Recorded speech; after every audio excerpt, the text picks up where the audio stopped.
जाओ प्लीज।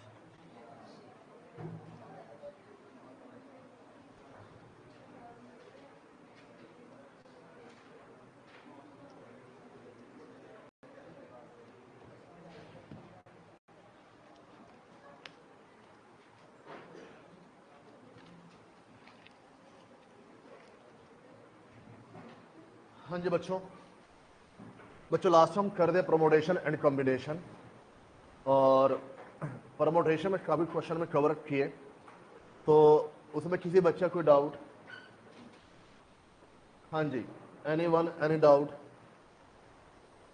अच्छा, आपका लास्ट सैटरडे टेस्ट हुआ था, कितने बच्चे एब्सेंट थे आप में से? वजह? तो वापस नहीं आए वहां से, तो आने बाद टेस्ट नहीं होता। हाँ जी, अब इस बात में मैं क्या बोलूँ? हाँ जी, लास्ट संडे ठीक हो गए थे आप? संडे मतलब संडे ठीक हो गए आप? और कब ठीक हुए आप? सोचना पड़ रहा है। और अच्छा, अभी भी ठीक हुए आप? हाँ जी, फीवर था। अब तो सोचो जरा आराम आराम से। अब ठीक है फीवर आपका? फिर आप बच्चे आए क्यों? यार मम्मी ने उस दिन ही भेजा। अच्छा, उस दिन आप मर्जी से नहीं आए, अब आ जा रही बच्चों बीच में से। बच्चा अब ठीक नहीं हो, अब जाओ। हाँ जी, और कौन है जिन्होंने टेस्ट नहीं दिया था? बस 4 बच्चे? चले, तो बच्चों टेस्ट मिस मत करो यहाँ पर। जिनका सितंबर अटेम्प्ट है, बात समझे ध्यान से, सिलेबस ज़्यादा है, रिवीजन नहीं हो पाएगी। सिलेबस पूरा हो जाए, रिवाइज नहीं कर पाओगे, और एटलीस्ट आप 3 से 4 बार हर सब्जेक्ट हर चैप्टर को रिवाइज करना है, ये बात मान के चलिए। और एक बार जब आप होमवर्क करते हैं उससे आपकी रिवीजन हो जाती है। अगली बार रिवाइज कब करोगे? जब सिलेबस ओवर होगा। इन बिटवीन आपको टाइम मिलेगा ही नहीं आप रिवाइज करने का, कि और नए चैप्टर्स होंगे, उनके टेस्ट होंगे, तो पिछला आप रिवाइज नहीं कर पाओगे, टाइम आपको नहीं मिलेगा। तो प्लीज़ बी सिंसियर, जो कैरियर आपका अल्टीमेटली है। ये बातें बार बार बोली जाती हैं हर बार हर टेस्ट के बाद, ठीक है? फॉलोअप आपको करना है अल्टीमेटली, रिमाइंडर हम आपको देखिए यहाँ पर चल सकते हैं। चलिए, अच्छा कोई बच्चा आपका मतलब आपकी ऐसा बच्चा है यहाँ पर जिसकी पहली क्लास है? आपकी पहली क्लास है, पहले आपने मैथ पढ़ा हुआ है? तो चैप्टर चल रहा प्रमोटेशन कॉम्बिनेशन, बीच में मैनेज कर लोगे? आता है आपको? बहुत बढ़िया। चलो बच्चों, स्टार्ट करते हैं यहां पर कॉम्बिनेशन। स्टार्ट करते हैं combination. This week test announce है, इस हफ्ते का टेस्ट अनाउंस आप लोगों का कौन सा? अच्छा, इक्वेशन, इनइक्वालिटीज और प्रोडक्शन। तो उस दिन कौन अब्सेंट हो रहा है? बच्चे अब्सेंट नहीं होना उस दिन। पानीपत पास तो था, पानीपत। बच्चे ऑनलाइन टेस्ट वहां से भी होता है। बच्चे टॉपिक हमारे पास है यहाँ पर कॉम्बिनेशन।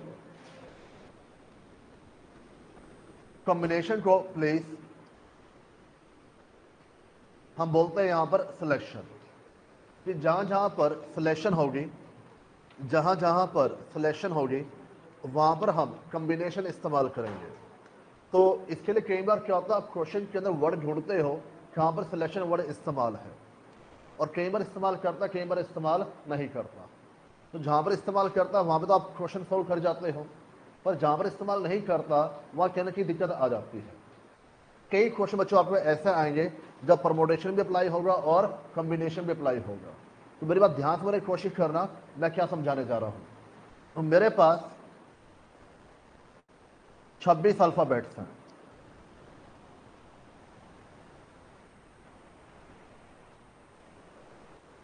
डन। मुझे क्वेश्चन कह रहा है कि इसमें से 9 अल्फाबेट्स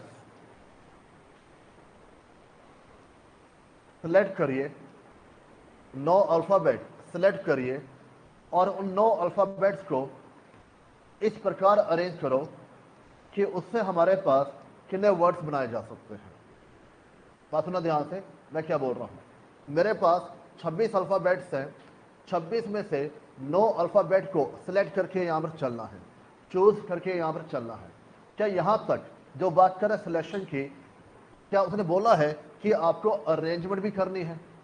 उसने क्या बोला है, 26 अल्फ़ाबेट्स में से 9 को सिलेक्ट करो, 26 में से 9 को सिलेक्ट करो। तो उन्हें ये बोला है यहाँ तक कि वर्ड्स आपको बनाने हैं?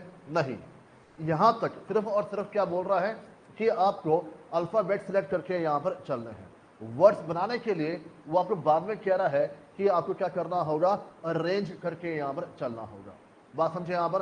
पहली बात, जब सिर्फ और सिर्फ सिलेक्शन की बात कर रहा है तो वहां पर आप अप्लाई करते हो कॉम्बिनेशन। जब बात करता है अरेंज करना है तो आप अप्लाई करते हो परमोटेशन। अभी तक जितने क्वेश्चन आपने किए परमोटेशन में, उन सभी में 9 अल्फ़ाबेट्स आपको दिए होते थे। 9 अल्फ़ाबेट्स कह लीजिए, 8 कह लीजिए, 7 कह लीजिए, जो भी है वो अल्फ़ाबेट्स आपको दिए होते थे और आपको क्या बोलता था कि उन अल्फ़ाबेट्स को इस प्रकार अरेंज करो कि कितने वर्ड्स यहाँ पर बनाए जा सकते हैं। तो सिर्फ और सिर्फ उसने क्या बोला वहां पर, अरेंजमेंट। उसने क्या बोला, अरेंजमेंट।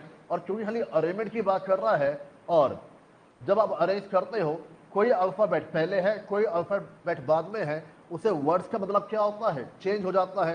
यानी ऑर्डर आपके लिए क्या होता है, वहां पर इंपॉर्टेंट होके चलता है। और जहां जहां पे ऑर्डर इंपॉर्टेंट होगा वहां पर आप अप्लाई करोगे, परमोटेशन अप्लाई करके चलोगे। बात समझे यहाँ पर जब आप सिलेक्शन करते हो, आपने 9 अल्फ़ाबेट सिलेक्ट किए, पहले कौन सा सिलेक्ट किया, बाद में कौन सा सिलेक्ट किया, हमें इस बात से कोई फर्क यहाँ पर नहीं पड़ता है। ऑर्डर हमारे लिए इंपॉर्टेंट यहाँ पर नहीं होता है। तो यहाँ पर आप अप्लाई करते हो, कॉम्बिनेशन अप्लाई करके यहाँ पर चलते हो।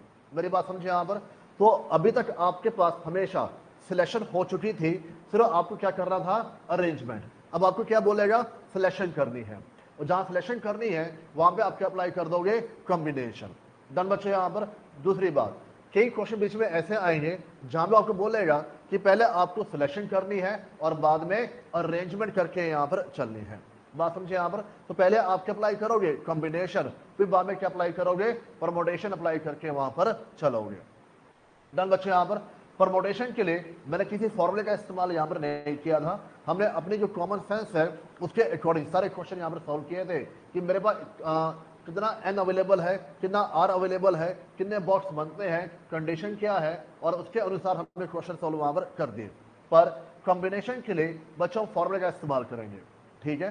कॉम्बिनेशन के लिए हम फॉर्मूले का इस्तेमाल करेंगे, और कॉम्बिनेशन के अंदर मेन फॉर्मूला आपके पास क्या होता है, NCR। कॉम्बिनेशन के अंदर मेन फॉर्मूला आपके पास क्या होता है, NCR, और इसका फॉर्मूला क्या होता है, n factorial divide by n minus R factorial multiply by R factorial. n factorial multiply divide by n minus R factorial multiply by R factorial. Done बच्चों यहाँ पर, यहाँ तक कोई डाउट। अब मेरे पास बच्चों इसी एग्जाम्पल में बात करूँ, यहाँ पर इस एग्जाम्पल में मेरे पास कितने अल्फाबेट्स हैं, 26, और इसमें से कितने सिलेक्ट करने मुझे यहाँ पर, 9। तो n मेरे पास क्या बन जाएगा, 26 में से 9, तो आंसर आपके पास क्या बन गया, 26C9। डन बच्चे यहाँ पर। यानी कि 26 factorial divide bye 26 minus 9 factorial multiply bye 9 factorial. किसी बच्चे डाउट यहाँ पर। तो बच्चों आपके पास 26 factorial divide bye 17 factorial multiply bye 9 factorial, इसको सॉल्व करना है और आंसर आपके पास यहाँ पर आ जाएगा। फैक्टोरियल सॉल्व होता कैसे है, जैसे पहले बच्चों आपने यहाँ पर किया है। बात समझे यहाँ पर। तो ये आपके पास क्या बन जाएगा, कॉम्बिनेशन। डन बच्चे यहाँ पर। फर्क आ रहा समझ यहाँ पर, कॉम्बिनेशन और अरेंजमेंट के अंदर क्या फर्क है। बस सीधी सी बात है, मैं आप में 5 बच्चों क्लास से बाहर निकाल देता हूँ। आज मैं आप में 5 बच्चों क्लास से बाहर निकाल रहा हूँ। अब जो 5 बच्चे मान लो ABCDE है, बात समझे यहाँ पर। ए को पहले बाहर निकाला, बी को पहले बाहर निकाला, सी को बाद में निकाला, या सी को पहले निकाला, ए को बाद में निकाला, इस बात से फर्क ही नहीं पड़ता है। तो ऑर्डर मेरे लिए यहाँ पर इंपॉर्टेंट नहीं है। तो यहाँ पे क्या हो रही है, सिलेक्शन हो रही है।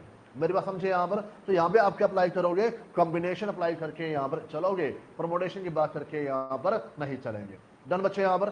किसी बच्चे डाउट, थोड़ा बहुत बात आई समझ यहाँ पर। लिखिए example number 1, example number 1,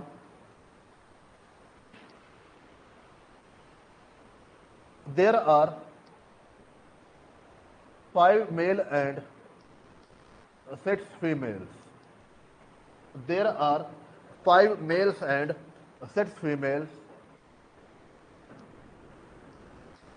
A committee of 5 persons is to be formed. A committee of 5 persons is to be formed such that in a committee,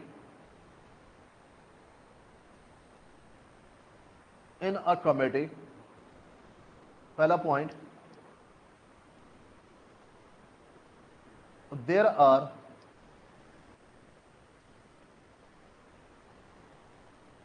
5 persons. Point number 2, 3 male and 2 females. 2 female and 3 males for at least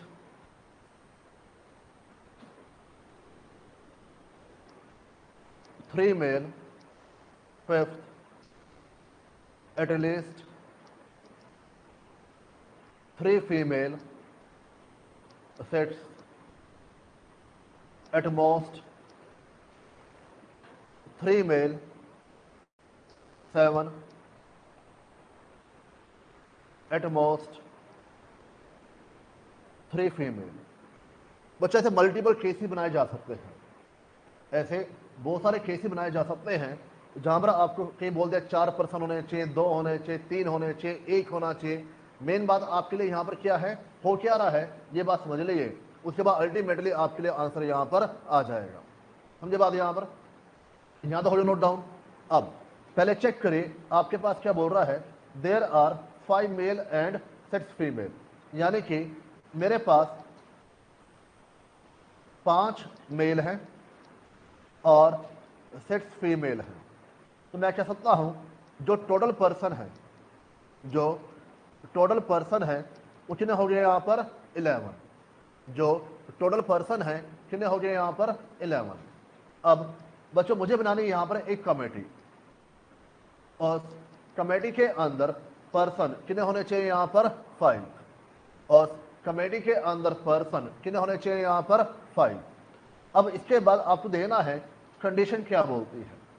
पहली condition ये बस देना, पहली condition क्या है, there are 5 person. Person कौन सा होने चाहिए, मेल के फीमेल, कोई भी हो सकता है। कितने मेल कितने फीमेल ये भी गिवन आपके पास नहीं है, तो मैं क्या बोलूंगा कि मेरे पास इस तरीके से 11 में से कितने पर्सन आने चाहिए यहाँ पर 5। 11 में से कितने पर्सन आने चाहिए यहाँ पर 5।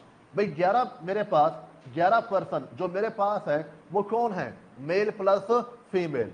5 पर्सन कौन से मेरे पास है, मेल प्लस फीमेल। बात समझे यहाँ पर? तो 11 में से कोई भी 5 पर्सन आपके पास यहाँ पर आ सकते हैं। ये आंसर आपके पास आ गया। पॉइंट नंबर 2 में बच्चों क्या बोल रहा है, पॉइंट नंबर 2 में कह रहा है 3 मेल और 2 फीमेल। 3 मेल और 2 फीमेल। अब मुझे एक चीज बताओ, अगर पॉइंट नंबर 2 में 3 मेल और 2 फीमेल यहां पर चाहिए तो 3 मेल की सिलेक्शन कहां से होगी, क्या 11 में से होगी? सोचो एक बार, क्या 11 में से 3 मेल आपके पास आएंगे? नेवर। क्यों? क्योंकि 11 के अंदर क्या शामिल है, फीमेल भी शामिल है। यानी कि जब 3 मेल की बात करोगे तो हमारे पास कितने मेल अवेलेबल है, 5। जब 2 फीमेल की बात करोगे तो हमारे पास कितनी फीमेल अवेलेबल है यहाँ पर, 6। डन बच्चे यहाँ पर? तो आप क्या बोलोगे, 5 में से 3 मेल और 6 में से 2 फीमेल। मेरी बात समझे? यहाँ पर जेंडर वाइज आपको सिलेक्शन यहाँ पर करनी होगी। 5 में से 3 मेल और 6 में से 2 फीमेल। ये बच्चों बाइफर्केशन आई समझ यहाँ पर? किसी बच्चों डाउट? तीसरा पॉइंट बच्चों आपके पास क्या बोल रहा है, 2 फीमेल एंड 3 मेल। ये सेम ही हो गया, इसको 3 और 2 कर लो। 3 फीमेल और 2 मेल, मॉडिफाई कर लीजिए, 3 फीमेल और 2 मेल। अब बच्चों 3 फीमेल, हमारे पास कितनी फीमेल हैं? 6 में से 3, मेल 5 में से 2, तो आंसर आपके पास क्या बन जाएगा? 63 मल्टीप्लाई बाय 5 से 2। डन बच्चों, यहां पर यहां तक कोई डाउट? ये बात आ रही समझ बच्चों? यहां पर चौथा केस बच्चों हमारे पास क्या दिया हुआ है? At least 3 male. ये बात समझे? यहां पर क्वेश्चन कह रहा है मेल हमारे पास कम से कम कितने होने चाहिए? 3। क्या मेल 4 पॉसिबल है? हाँ। क्या मेल 5 पॉसिबल है? हाँ। क्या मेल हमारे पास 6 पॉसिबल है? बताओ बच्चों, क्या मेल हमारे पास 6 पॉसिबल है? नहीं। क्यों? तो मैक्सिमम मेल कितने मेरे पास है? 5। तो मैक्सिमम मेल कितने मेरे पास हंसते हैं? यहां पर 5। अब मुझे एक चीज बताओ, कमेटी में टोटल पर्सन कितने होने चाहिए? 5 होने चाहिए। अगर 5 में से 3 मेल है तो फीमेल मेरे पास कितनी होंगे? यहां पर 2। 5 में से 4 मेल है, फीमेल कितने मेरे पास होंगे? 1। 5 में से 5 मेल है तो फीमेल मेरे पास क्या होंगे? यहां पर 0। यानी बच्चों मेरे पास 3 केस बनते हैं, केस नंबर 1, 2 एंड 3। कॉम्बिनेशन के अंदर यही बच्चों स्किल आपको डेवलप करनी है, केस बना के यहां पर चलने हैं। बात समझे यहां पर? तो क्वेश्चन ने क्या बोला है? एटलीस्ट 3 मेल, कम से कम 3 मेल आपके पास होने चाहिए, यानी 3 से कम नहीं होने चाहिए, पर 3 से ज्यादा पॉसिबल यहां पर है। डन बच्चे यहां पर? अब केस नंबर 1 में, केस नंबर 1 में मेल मेरे पास कितने हैं? 5, फीमेल यहां पर 6। केस नंबर 1 में बच्चों कॉम्बिनेशन क्या बनेगा? 5C3 multiply by 6C2। 3 mail किस में से आएंगे? 5 में से। 2 फीमेल किस में से आएंगे? यहां पर 6 में से। डन बच्चे यहां पर? केस नंबर 2 में 4 मेल किस में से आएंगे? 5 में से। 1 फीमेल किस में से आएंगे? 6 में से। केस नंबर 3 में 5 में से 5 मेल और 6 में से 0 फीमेल। 5 में से 5 मेल, 6 में से 0 फीमेल। या तो पहला केस पॉसिबल होगा, या फिर दूसरा केस पॉसिबल होगा, या फिर तीसरा केस पॉसिबल होगा। यानी तीनों केस एक सा पॉसिबल यहां पर नहीं है। भाई सीधी सी बात है, अगर कमेटी में 5 पर्सन है, 5 पर्सन की बाइफिकेशन क्या होगी? जब केस नंबर 1 होगी, या 2 होगी, या फिर 3 होके यहां पर चलेगी। जब बच्चों ऐसा हो जाए तो इन सभी केसेस में आप बीच में क्या साइन इस्तेमाल करोगे? यहां पर प्लस का साइन इस्तेमाल करके यहां पर चलोगे। मेरी बात हो रहा है? यहां पर मैं क्या बोल रहा हूं? Case number 1 plus case number 2 plus case number 3। Done बच्चों? यहां पर किसी बच्चों डाउट? इतना हो जाएगा। अब इसको सॉल्व करिए। 5C3 आपके पास क्या होगा? 5 फैक्टोरियल अपॉन में 3 फैक्टोरियल मल्टीप्लाई बाय 2 फैक्टोरियल। 62 आपके पास क्या बनेगा? 6 factorial divide by 4 factorial multiply by 2 factorial. NCR का फॉर्मूला क्या बनता है? n factorial divide by n minus R multiply by r factorial. Plus कर दीजिए, 5C4 क्या बन जाएगा? 5 factorial divide by 4 factorial multiply by 1 factorial. 6 factorial divide by 1 factorial multiply by 5 factorial. Done बच्चे? यहां पर किसी बच्चे doubt?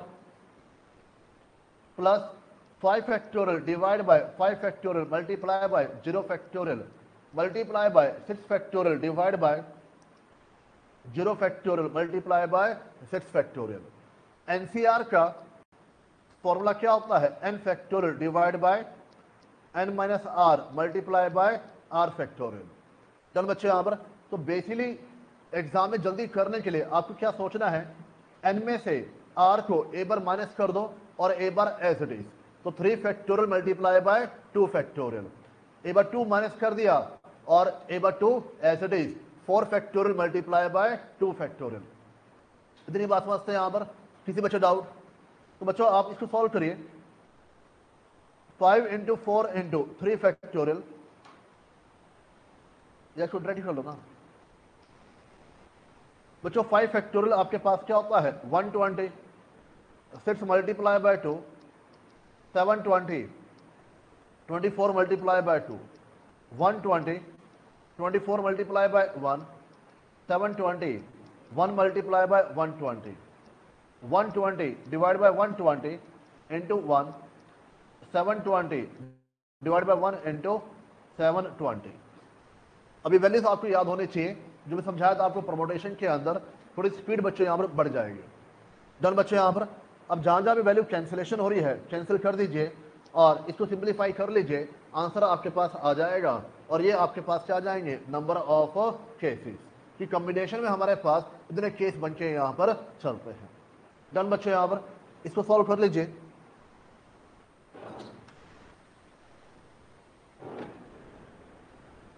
One 120 multiply by 720 divide by 12 divide by 24 divide by 2। बच्चों पहली वैल्यू आ गई आपके पास 150। 120 divide multiply by 720 divide by 24 divide by 120, ये वैल्यू आ गई आपके पास 30 और 1, तो आपके पास केस आ जाएंगे 181, यानी 181 केस हैं जो बनाए यहाँ पर जा सकते हैं। डन बच्चों यहाँ पर, कोई डाउट किसी बच्चे को? ये बात आ रही समझ यहाँ पर? बच्चों कैलकुलेशन पार्ट आपको सीखना पड़ेगा, ठीक है, टाइम कंज्यूमिंग है नो डाउट, पर you have to do. Same calculation आपकी प्रोग्राम में इस्तेमाल होगी, सेम कैलकुलेशन आपकी थियोरिटिकल डिस्ट्रीब्यूशन के अंदर इस्तेमाल होकर यहाँ पर चलेंगे। अब बात समझे यहाँ पर, इन तीनों चैप्टर में आपको बार बार जो फैक्टोरियल है इसको सॉल्व करके यहाँ पर चलना है। जिन बच्चों ने पहले किया हुआ है उनके लिए इजी है, जिन बच्चों ने नहीं किया हुआ है you just need more practice. तो एक बार आपका हाथ बैठ जाएगा, अपने आप आपके आंसर्स आने यहाँ पर शुरू हो जाएंगे। डन बच्चों यहाँ पर कर लोगे, हो जाएगा। तो बच्चों हमारे पास था केस नंबर 4। 5 पढ़िए, केस नंबर 5, ये हो गया नोट डाउन।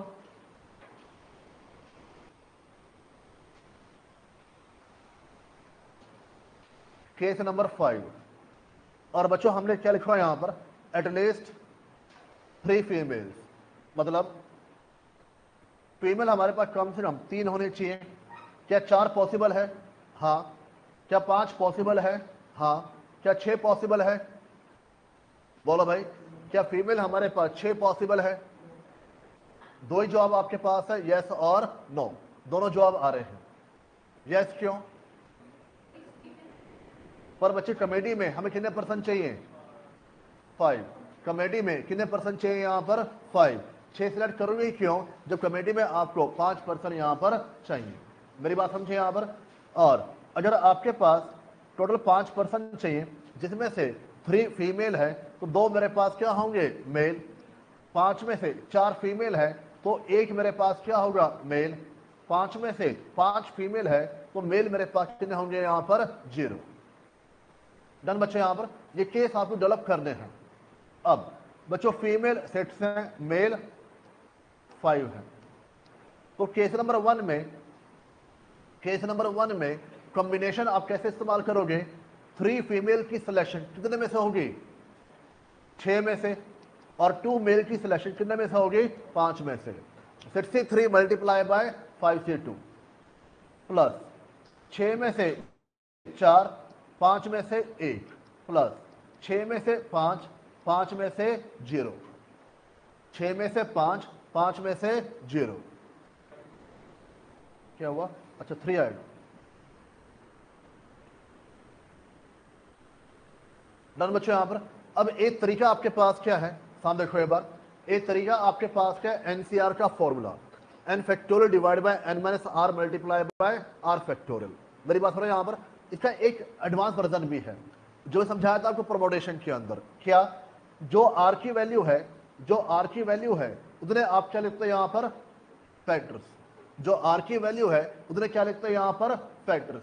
यानी आर की वैल्यू 3 है तो 6 वैल्यू के कितने फैक्टर्स होंगे? 6 इंटू 5 इंटू 4। डन बच्चों यहाँ पर। इतना हिस्सा हम कहाँ पे करते हैं? परमोटेशन में। कॉम्बिनेशन में एडिशनल एक स्टेप आपके पास और आ जाएगा, जो आर की वैल्यू है उतने फैक्टोरियल से आप क्या करना है यहाँ पर? डिवाइड कर देना। बात समझिए यहाँ पर। प्रॉपर सोल्यूशन आपके पास क्या है? ऊपर वाला। इस तरीके से आप सोल्व कर सकते हैं, ठीक है। मैं टाइम बचाने के लिए आपको क्या बोल रहा हूं, जो आर की वैल्यू है उतने आपके पास क्या बन जाएंगे? फैक्टर्स। जैसे अब आर की वैल्यू आपके पास क्या है? 2, तो 5 के 2 फैक्टर्स कौन कौन से आएंगे? 5 इंटू 4। परमोटेशन में क्या लिखते? 5 इंटू 4। कॉम्बिनेशन में क्या लिखोगे? 1 additional step divide by 2 factorial.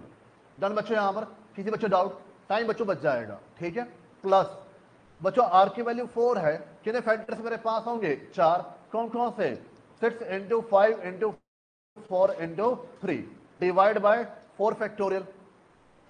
बच्चों बात आ रही है यहां पर, मल्टीप्लाई बाय आर की वैल्यू क्या है? 1, एक ही फैक्टर होगा, divide by 1 factorial, divide by 1 factorial.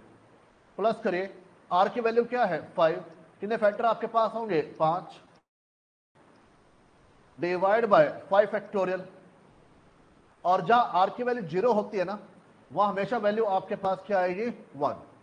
जहां आर की वैल्यू 0 होती है वो वैल्यू हमेशा आपके पास क्या आती है? 1 आके यहां पर चलती है। डन बच्चों, यहां पर अब इसको सॉल्व कर लीजिए। 6 into 5 into 4 divide by 6, 5 into 4 divide by 2, same values, divide by 24, 5 upon 1 divide by 120 multiply by 1। तो 6 into 5 into 4 into 20 divide by 12, ये बच्चों वैल्यू आपके पास आई 200। 6 into 5 into 4 into 3 multiply by 5 divide by 24, value आपके पास आ गई 75 and 6 281। तो कितने case हमारे पास आ जाएंगे? 281।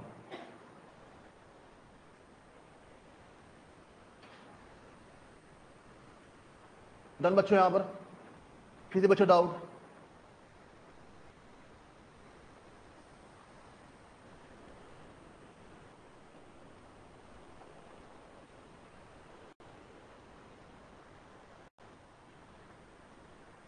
आगे बढ़ते हैं। पॉइंट नंबर 6 बच्चों, यहां पे आपको क्या बोल रहा है? At most 3 mail. एटमोस्ट यानी कि मैक्सिमम,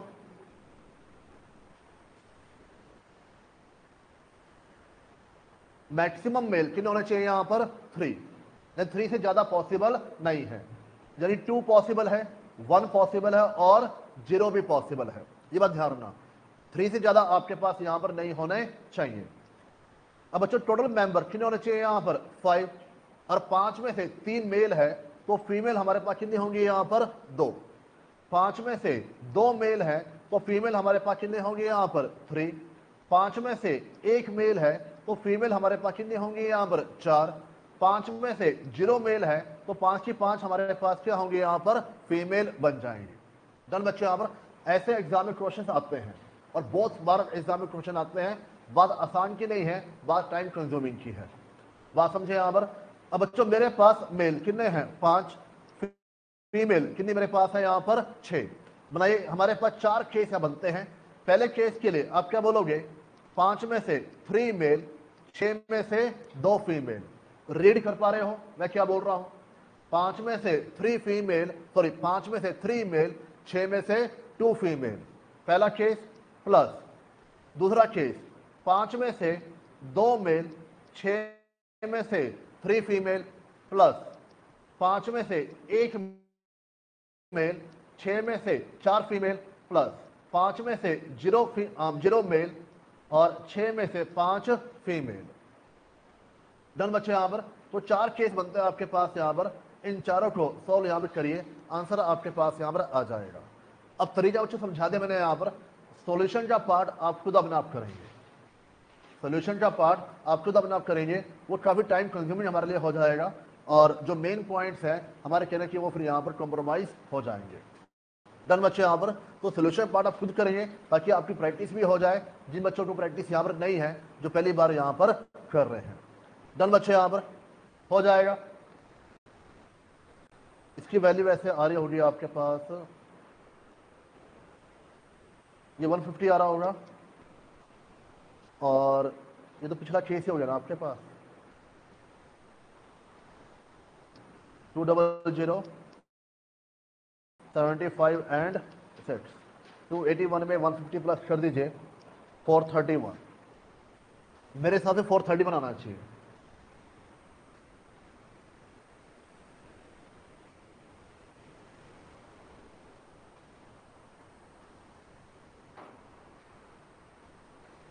डन बच्चे यहां पर?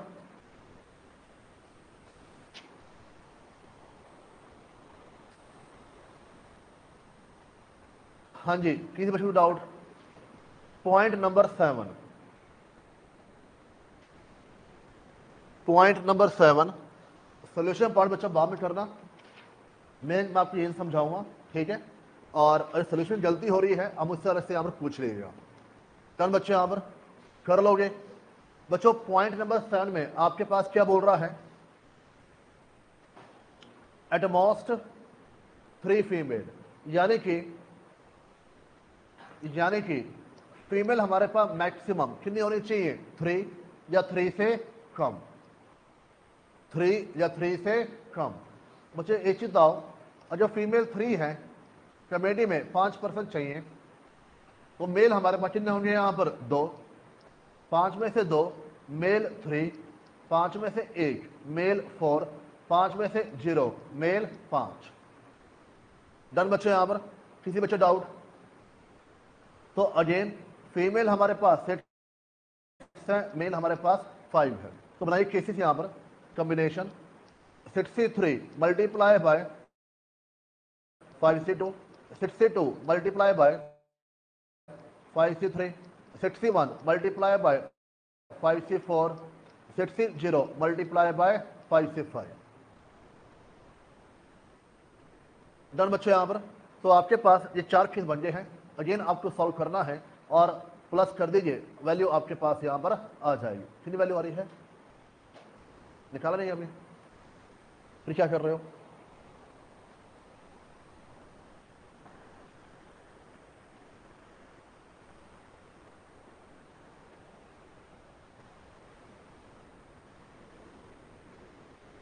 डन बच्चे यहाँ पर आंसर आया 381। तो बच्चों सम आपके पास आ रहा है 381।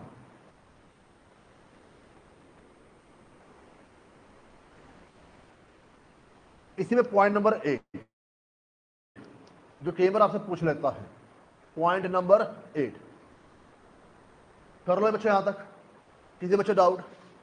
अब बच्चों पॉइंट 8 में मैं आपको अलग से लिखा रहा हूं यहां पर, पॉइंट 8 में वो आपको क्या बोलेगा? At least 2 male and at least 2 females.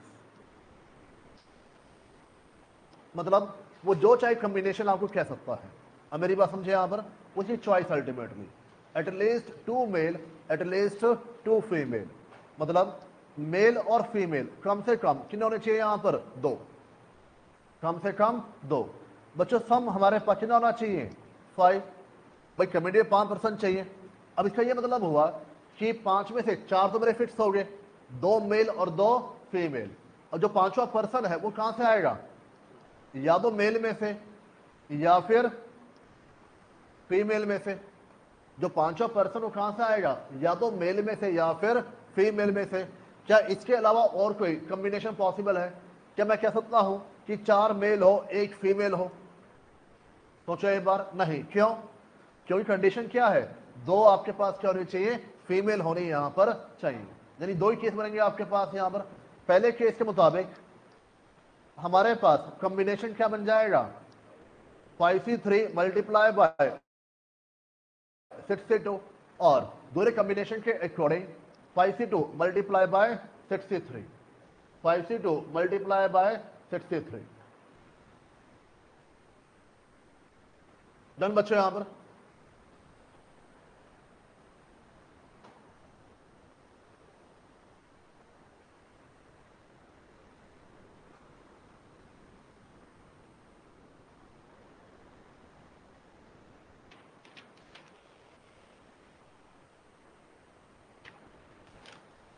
हाँ जी, किसी बच्चे को डाउट? अब देखो मैंने बच्चों यहां पे क्या वर्ड इस्तेमाल किया? मेल और फीमेल। कई बार आपको क्या बोल देगा? मैन और वुमेन। कई बार आपको क्या बोल देगा? जेंट्स और लेडीज। अब मेरी बात सुनो यहां पर, कई बार आपको क्या बोल देगा? बॉयज और गर्ल्स।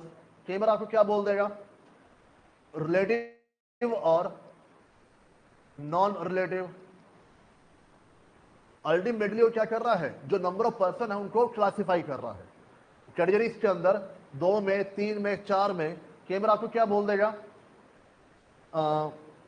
इंडियन और नॉन इंडियन, इंडियन और नॉन इंडियन। बच्चों बात हो रहे हैं यहाँ पर, तो उसकी मर्जी है भाई 11 पर्सन होंगे, इतने रिलेटिव हैं, इतने नॉन रिलेटिव हैं, इतने इंडियन हैं, इतने नॉन इंडियन हैं, इतनी गर्ल्स हैं, इतनी बॉयज हैं, इतने आपके मेल हैं, इतने फीमेल हैं, इतने बॉयज हैं, इतने गर्ल्स हैं, और कंडीशन के मुताबिक आपको यहाँ पर क्या निकालने होंगे, नंबर ऑफ केसेस निकालने होंगे। डन बच्चे। यहाँ पर कई बार आपको क्या बोल देगा, प्लेयर एंड नॉन प्लेयर। कई बार क्या बोल देगा, बैट्समैन और बॉलर। बच्चों बात तो एक ही, अल्टीमेटली क्या कर रहा है यहाँ पर, क्लासिफाई करके यहाँ पर चल रहा है। आई होप आपको मेरी बात समझ आ रही होगी। किसी बच्चों को डाउट? डन बच्चों। यहाँ पर तो कॉम्बिनेशन मेनली आपका फॉर्मूला बेस है और टाइप वाइज है। पहली टाइप आपके पास क्या थी, जहां पे हम पर्सन्स को क्लासिफाई करके चल रहे हैं on the base of gender, on the base of occupation, on the base of relation, what कोई भी क्राइटेरिया आप इस्तेमाल कर सकते हो और उसके अकॉर्डिंग आपको यहाँ पर नंबर ऑफ केसेस बना के यहाँ पर चल रहे हैं। डन बच्चे। यहाँ पर इतना कर लोगे। Type number 2, type number 2,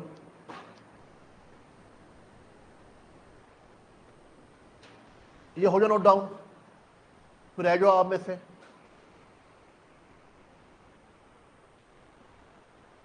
in the case of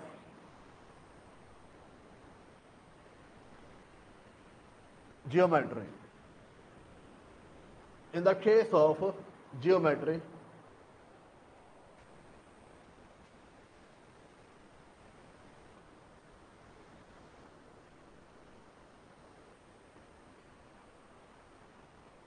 बच्चों जियोमेट्री मतलब जैसे रेक्टेंगल हो गया, स्क्वायर हो गया, ट्रायंगल आपके पास हो गया, तो यहाँ पे कुछ एग्जांपल दिए हुए आपके स्टडी मेट के अंदर। मैं उन्हीं एग्जांपल के बेस पर कुछ चीजें आपको यहाँ पे लिखवा रहा हूँ, ठीक है? समझते चलिए, करते चलिए। लिखो बच्चों, example number 1, if there are 4 points, find out the number of point A lines, point B sides, point C diagonals।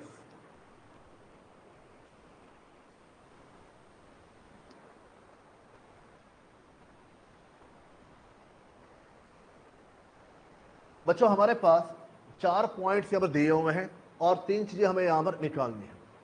पहले मैं आपको समझाऊंगा अपनी कॉमन सेंस पर अल्टीमेटली आपको फॉर्मूला अप्लाई करना आना यहाँ पर चाहिए।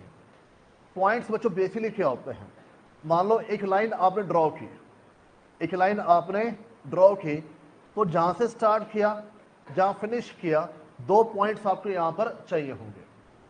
मान लो बच्चों आपने बनाया ट्रायंगल, अब ट्रायंगल बनाने के लिए 3 पॉइंट्स आपको चाहिए, 1, 2 और 3। पूरे बात यहाँ पर अगर आपके पास स्क्वायर है, स्क्वायर के अंदर कितने पॉइंट्स आपको चाहिए यहाँ पर, 4।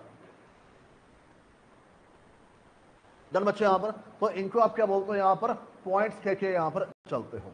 अब क्वेश्चन क्या बोला है कि अगर मेरे पास 4 पॉइंट्स हैं, find out the number of A, B and सी।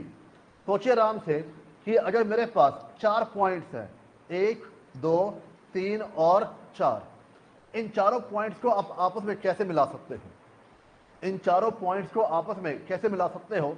एक आपका ऐसे मिल जाएगा, ऐसे मिल जाएगा, ऐसे मिल जाएगा, ऐसे मिल जाएगा, ऐसे भी और ऐसे भी।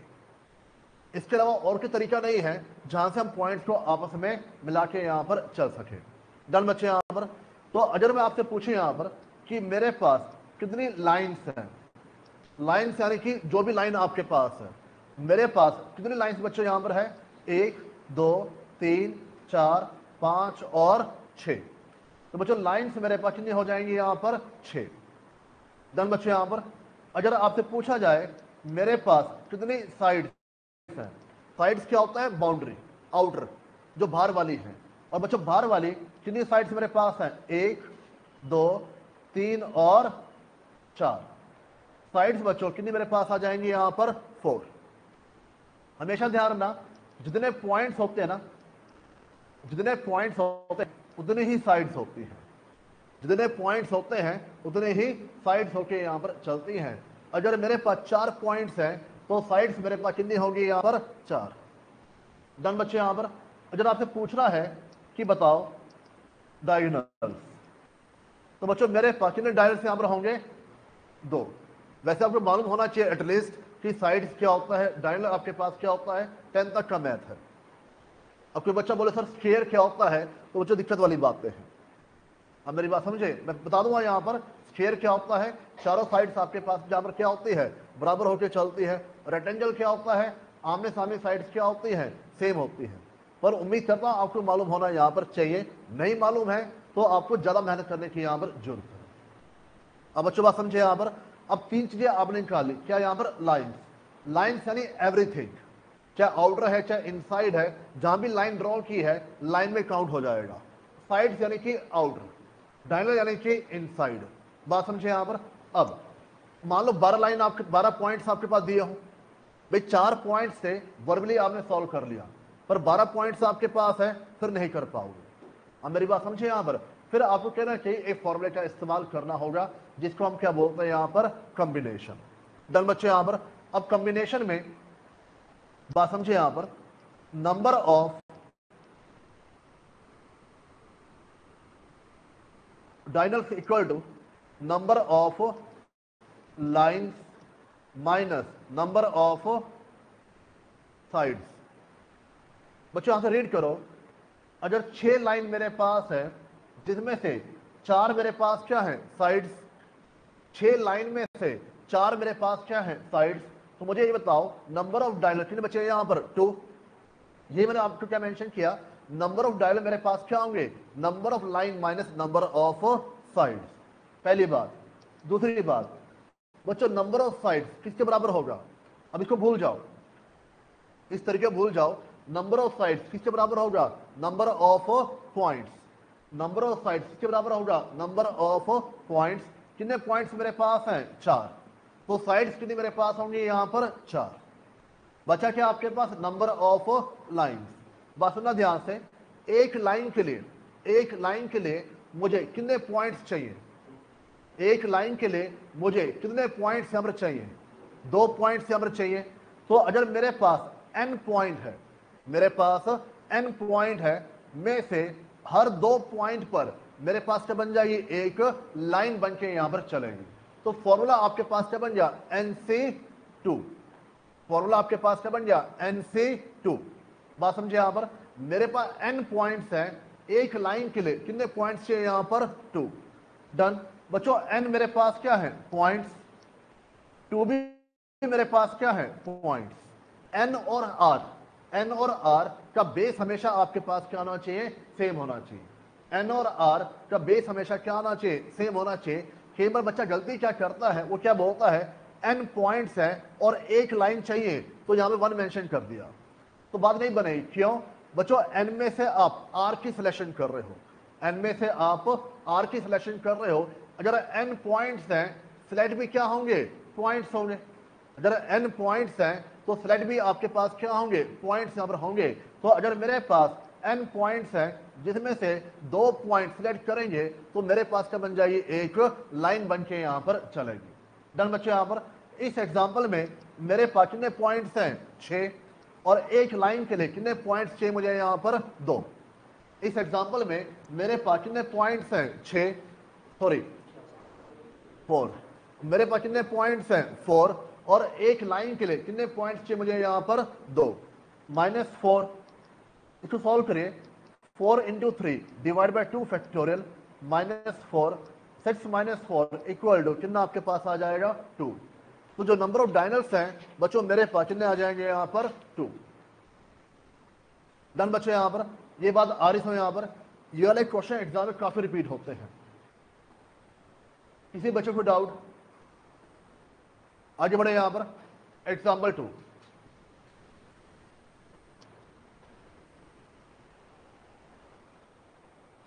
example 2, how many triangles can be formed if there are 15 points? If there are 15 points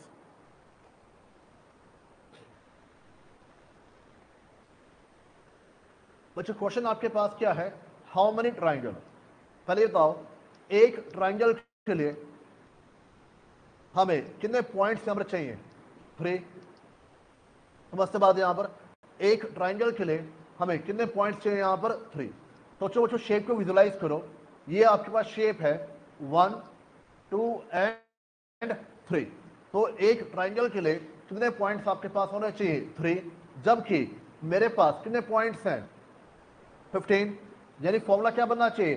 NC3। और n मेरे पास क्या है? 15C3। चलो बच्चे यहां पर 15 पॉइंट्स हैं। 15 में से हर 3 पॉइंट पर 15 में से हर 3 पॉइंट पर बच्चों मेरे पास क्या बन जाएगा? ट्राइंगल बन के यहां पर चलेगा। रिटर्न ये मारना है। पिछले में हमें क्या लिया था? NC2। वहां पे 2 क्यों लिया था? क्योंकि हमें क्या चाहिए वहां पर? लाइन। और यहां पर हमें क्या चाहिए? ट्राइंगल। और ट्राइंगल के लिए कितने पॉइंट्स आपके पास होने चाहिए? यहां पर 3। इसको सॉल्व कर लीजिए। 15 into 14 into 13 divide by 3 factorial. बच्चों आंसर आपके पास यहां पर आ जाएगा। तुम्हारे बाद यहां पर किसी बच्चे doubt? Example 3,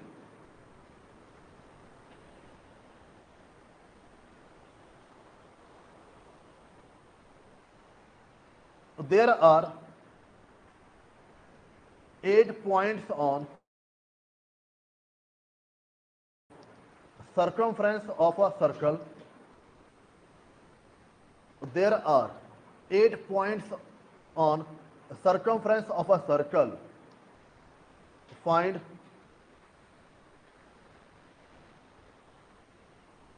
the number of chords. Find the number of chords. Geometry आपको सारी नहीं आनी चाहिए। जितने एग्जाम्पल लिखाऊंगा उतने एग्जाम में सफिशिएंट है। बात समझे यहां पर? अब बच्चों सर्कल का सर्कमफ्रेंस क्या होता है?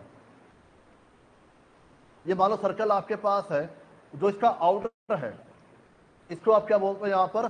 सर्कमफ्रेंस। ठीक है। अब क्वेश्चन ने क्या बोला है? There are 8 points on circumference of a circle. Circle के सर्कमफ्रेंस पर 8 पॉइंट्स हैं।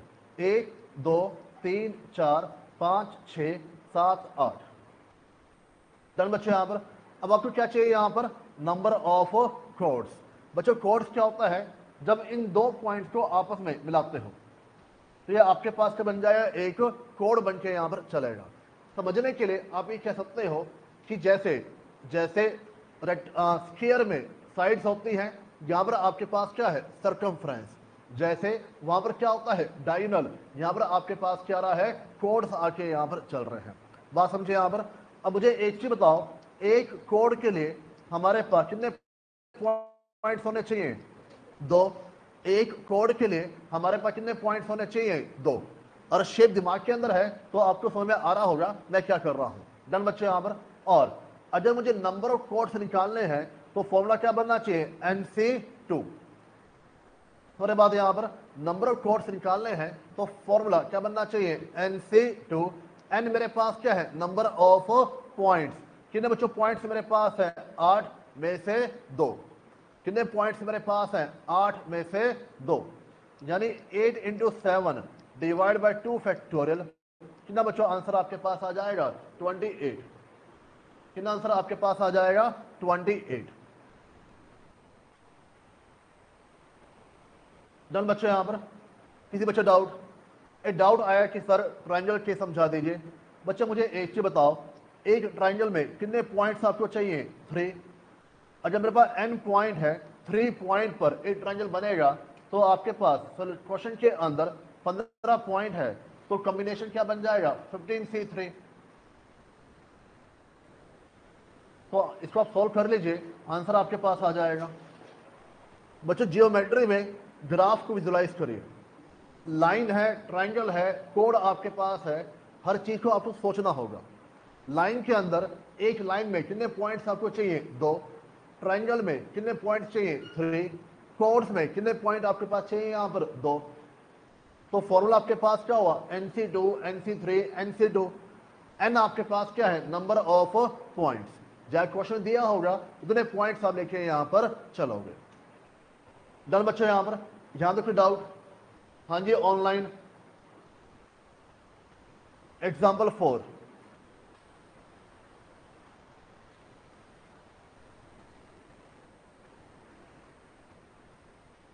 देयर आर 4 लाइन्स, 4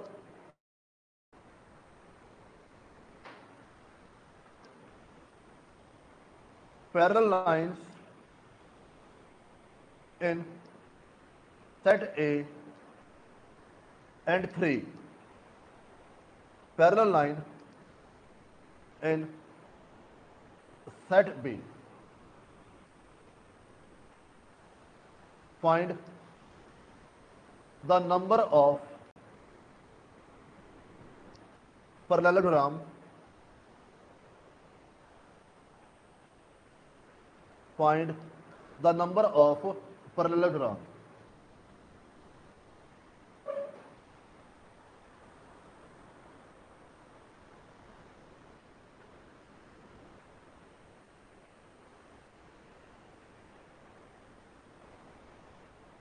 डन बच्चों? यहां पर अब देखिए, हमारे पास सेट ए में 4 लाइन दी हुई है पैरेलल। ये 4 लाइन बच्चों मेरे पास दी हुई है। सेट बी में भी मेरे पास 3 लाइन्स हैं।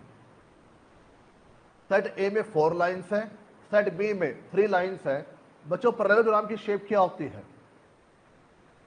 इस तरीके कह लीजिए, ये आपके पास क्या बन जाएगा? पैरेललोग्राम बन के चलेगा। अब पॉइंट आपके पास क्या है? अगर आपको इन 4 लाइन और 3 लाइन से बनाना है यहां पे पैरेललोग्राम, वो कैसे बनेगा? 1 2 3 4। ये आपके पास क्या हो गया? सेट ए हो गया। अब सेट बी कैसे आना चाहिए? अगर आपको चाहिए पैरेललोग्राम, तो सेट बी कैसे आना चाहिए? 1 2 एंड 3। जब तो दोनों लाइनें आपस में इंटरसेक्शन नहीं करेगी, जो पैरेललोग्राम आपके पास यहां पर नहीं बन पाएगा। अब मेरी बात सुनो, मैं क्या बोल रहा हूं। अगर 4 लाइन सेट ए की है, 3 लाइन सेट बी की है, पैरेललोग्राम बनाने के लिए आपको क्या करना होगा? इन चारों लाइन को इन 3 लाइन से आपस में क्या करना होगा? इंटरसेक्ट करना होगा। समझते बात यहां पर? अब ध्यान समझो, यहां पर अगर मान लो कि मेरे पास ये एक पैरेललोग्राम है, ठीक है, ऐसे ही ये भी मेरे पास क्या है? एक पैरेललोग्राम है। ऐसे ही बच्चों ये भी मेरे पास क्या है? एक पैरेललोग्राम यहां पर बन रहा है। तो आपको पता करना है कि हमारे पास ऐसे कितने पैरेललोग्राम बन के यहां पर चल रहे हैं। थोड़ा विजुलाइज करना। किसी भी एक पैरेललोग्राम के लिए मुझे एक चीज बताओ। मान लो ये आपके पास एक पूरा पैरेललोग्राम दिया हुआ है, तो इसकी 4 साइड्स हैं, जो 4 साइड्स हैं, उन चार में से 2 साइड्स किस में से आ रही है? सेट ए में से आ रही है। और 2 साइड्स कहां से आ रही है? सेट बी में से आ रही है। पूरा मैं क्या बोल रहा हूं? 2 साइड सेट ए में से आ रही है, 2 साइड सेट बी में से आ रही है। तो पैरेललोग्राम बनाने के लिए आप क्या बोलोगे? सेट ए की 4 लाइन में से कितनी लाइन आपको चाहिए? यहां पर 2। सेट बी की 3 लाइन में से कितनी साइड्स आपको चाहिए? यहां पर 2। डन बच्चे? यहां पर तो जाके आपके पास क्या बनाया? एक पैरेललोग्राम बन के यहां पर चलेगा। तो 4 × 3 divide by 2 factorial, 3 × 2 divide by 2 factorial, ये आंसर 18 आना चाहिए। तो बच्चे चेक करो, 18। तो बच्चों वैल्यू आपके पास कितनी आ जाएगी? यहां पर 18। बात समझे? यहां पर बच्चों आपके क्वेश्चन के अंदर क्या लेना है? यहां पर पैरेललोग्राम, उसकी शेप दिमाग में रख के चलिए। वो जो 4 साइड्स हैं वो कैसे आपको मिलेगी? 4 में से 2 साइड्स कहां से आएंगी? सेट ए में से, और 2 साइड्स कहां से आएंगी? सेट बी में से। अब जो सेट ए में से 2 साइड्स आएंगी, सेट ए में हमारे पास कितनी साइड्स अवेलेबल हैं? 4, और सेट बी में हमारे पास कितनी साइड्स अवेलेबल हैं? 3। तो 4 में से 2 और 3 में से 2। बात समझिए यहां पर। क्या आप कह सकते हो कि चारों साइड सेट ए में से आ जाए? अगर चारों ए में से आ जाएगा तो क्या आपके पास पैरेललोग्राम बन पाएगा? यहां पर नहीं। तो मैंडेटरी आपके लिए क्या है? आप शेख दिमाग रख के चलिए, 2 कहां से आने चाहिए? सेट ए में से, और 2 कहां से आने चाहिए? सेट बी में से। डन बच्चे? यहां पर ध्यान रखिए doubt. Example number 5,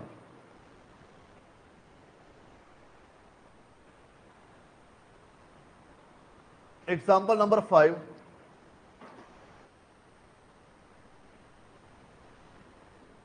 how many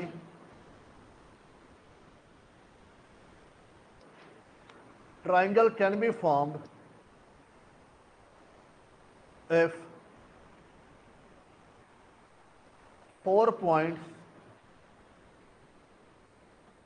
out of 9 points are on the same line, are on the same line.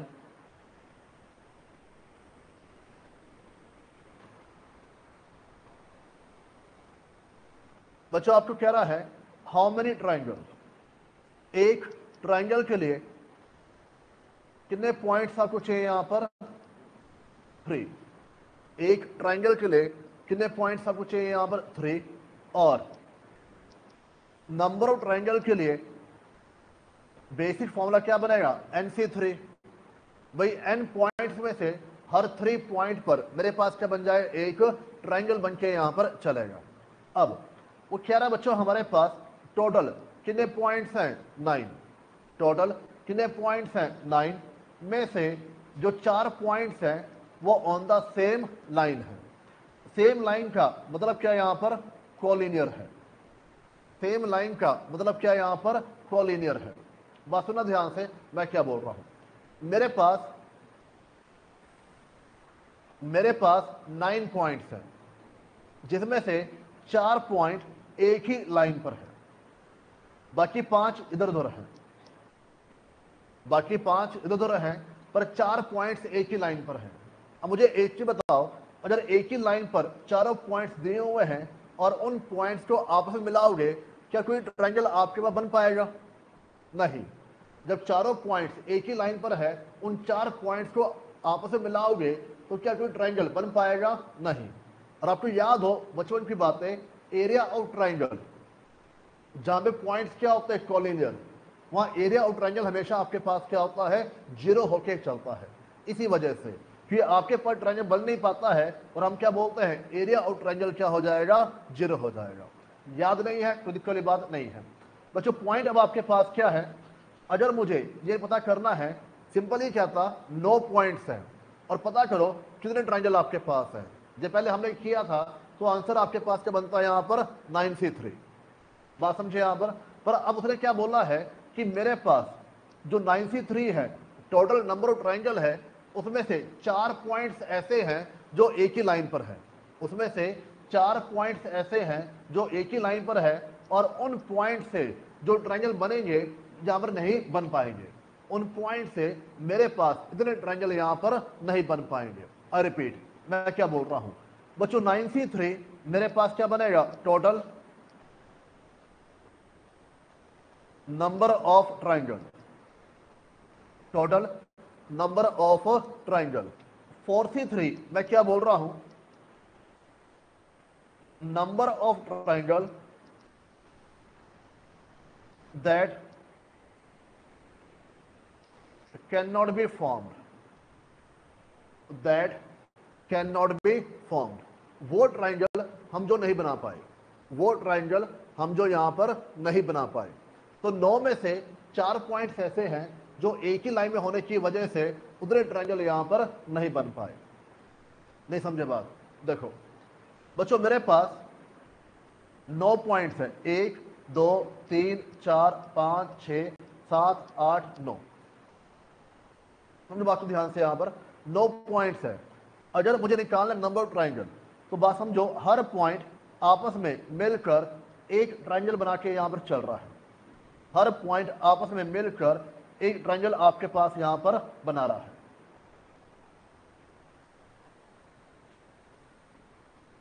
अब ऐसे पॉइंट्स मर्ज करते चले, अल्टीमेटली क्या होंगे, नंबर ऑफ ट्राइंगल यहां पर बनते चलेंगे।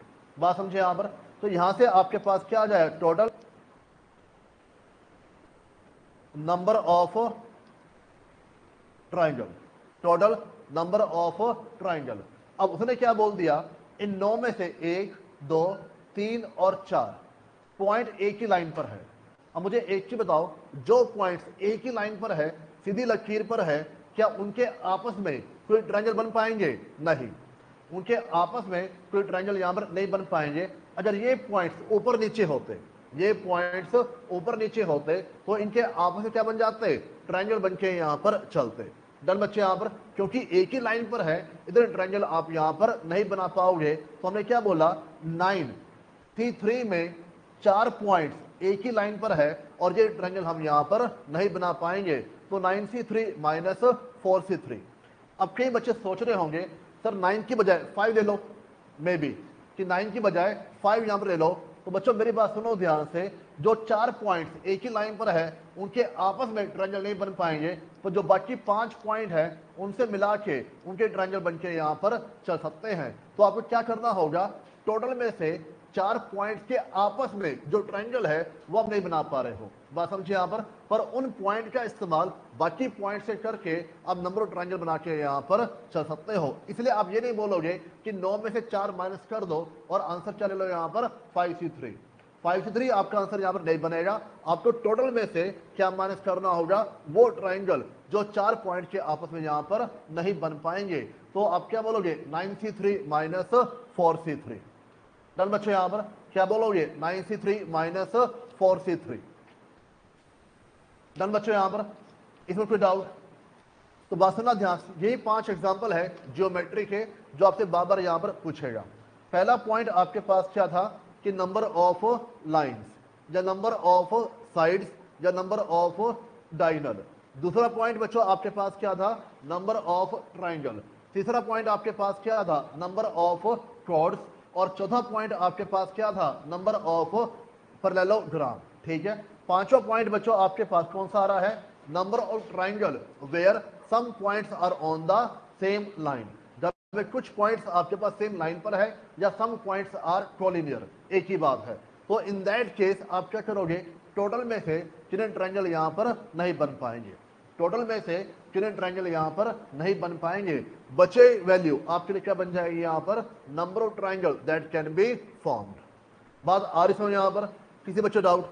इसके अलावा जियोमेट्री का कोई पॉइंट आपसे पूछने वाला यहां पर नहीं है। पहली बार करोगे बड़ा अनकंफर्ट आपको फील होगा, पर 2 या 3 बार करोगे आपको अपना सारी बातें समझ आ जाएंगी, याद भी हो जाएगा कि आपको कैसे करके यहां पर चलना है। डन बच्चे, यहां पर इतना हो जाएगा। टाइप नंबर 3, इसमें कुछ नोट डाउन करना आप लोगों ने या हो गया है?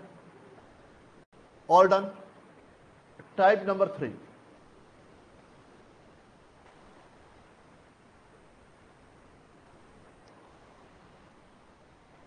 selection of at least one, selection of at least one. Example 1,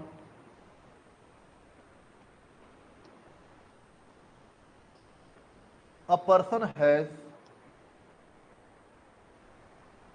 4 friends. A person has 4 friends. In how many ways he can invite one or more of his friend? He can invite one or more of his friend.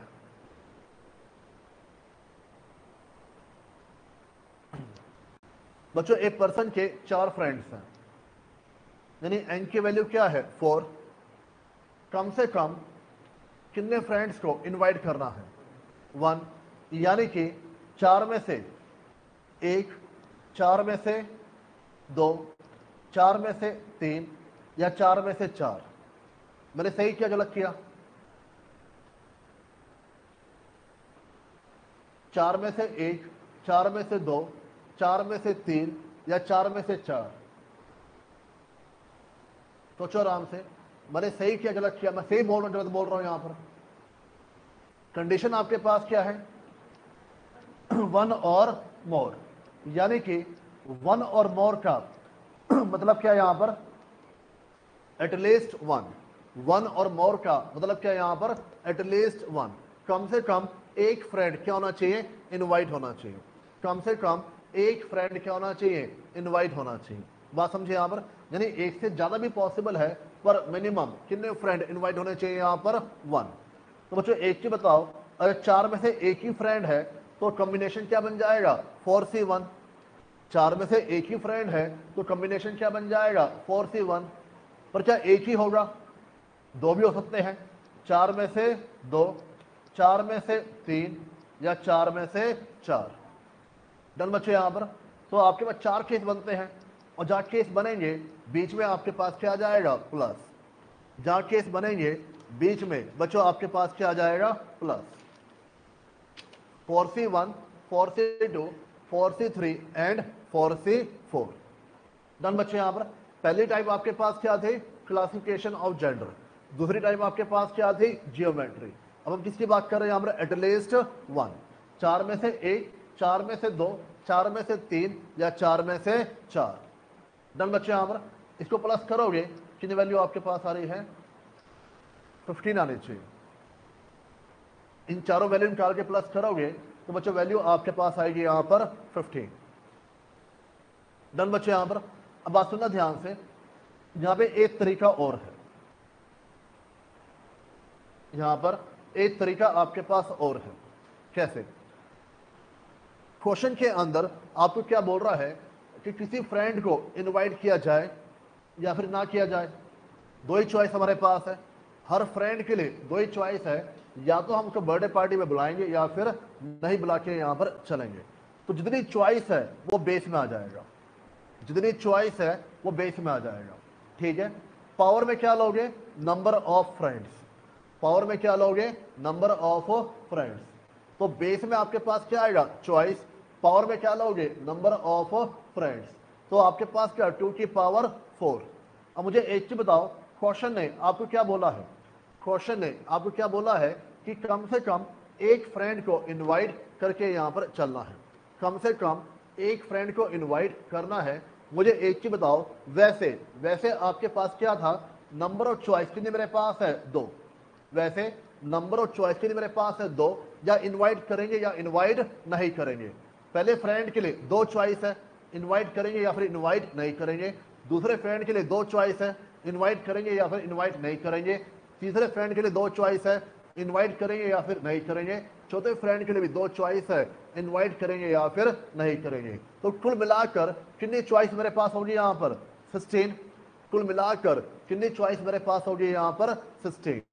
पर question की बच्चों condition है, condition आपके पास क्या है कम से कम एक फ्रेंड आपके पास क्या होना चाहिए इनवाइट होना चाहिए, यानी मिनिमम एक फ्रेंड को आपको इनवाइट करना होगा। तो जिस फ्रेंड को आप इनवाइट कर रहे हो क्या उसको ना इनवाइट करने की चॉइस मेरे पास होगी यहां पर नहीं। मेरी बात हो रही है यहां पर, जिस फ्रेंड को इनवाइट कर रहे हो क्या उसको ना इनवाइट करने की चॉइस मेरे पास होगी नहीं। यानी 16 में से एक चॉइस मेरे पास अवेलेबल नहीं है। तो बच्चों अल्टीमेटली केस कितने मेरे पास आ जाएंगे 15 आके यहां पर चलेंगे। दो तरीके आपका आंसर निकालने के हैं 4C1, 4C2, 4C3 और 4C4, या फिर कितनी चॉइस है कि power number of friends minus जो चॉइस अवेलेबल मेरे पास नहीं है। तो आंसर क्या बन जाए 2 की पावर 4 माइनस 1। डन बच्चे यहां पर ये जो ट्रिक आपके पास है ये तभी अप्लाई करना जहां पे एटलीस्ट 1 की बात कर रहा है, जहां पर एटलीस्ट 1 की बात कर रहा है वही बच्चे ट्रिक अप्लाई होके चलेगी, अदरवाइज ट्रिक अप्लाई यहां पर नहीं कर पाओगे। फर्क बात यहां पर इसमें एग्जाम्पल 2 लिखिए, इसी में एग्जाम्पल 2 लिखिए।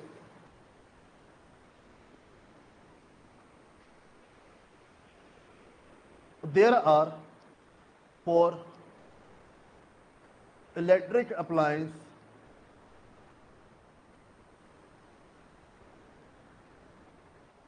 available for sale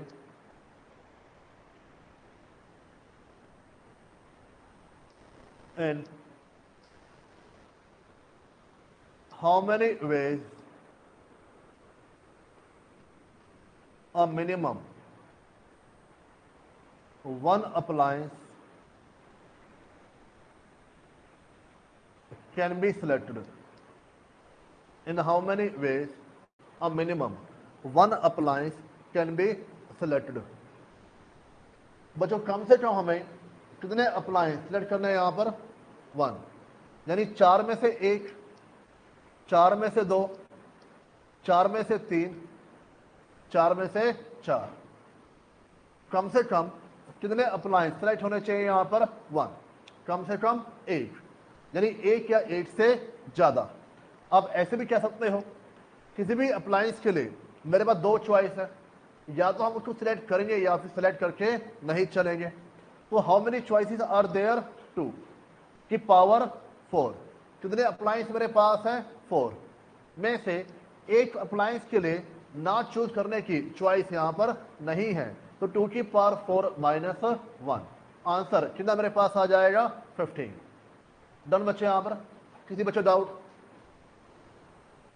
आगे बढ़े यहां पर example 3।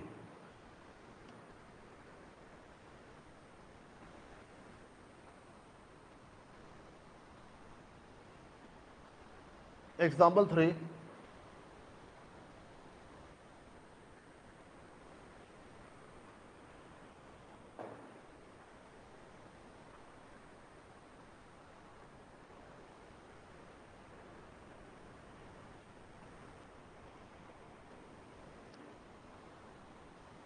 there are 7 questions to be answered and how many ways? At least 1 question to be answered. In how many ways? At least 1 question to be answered.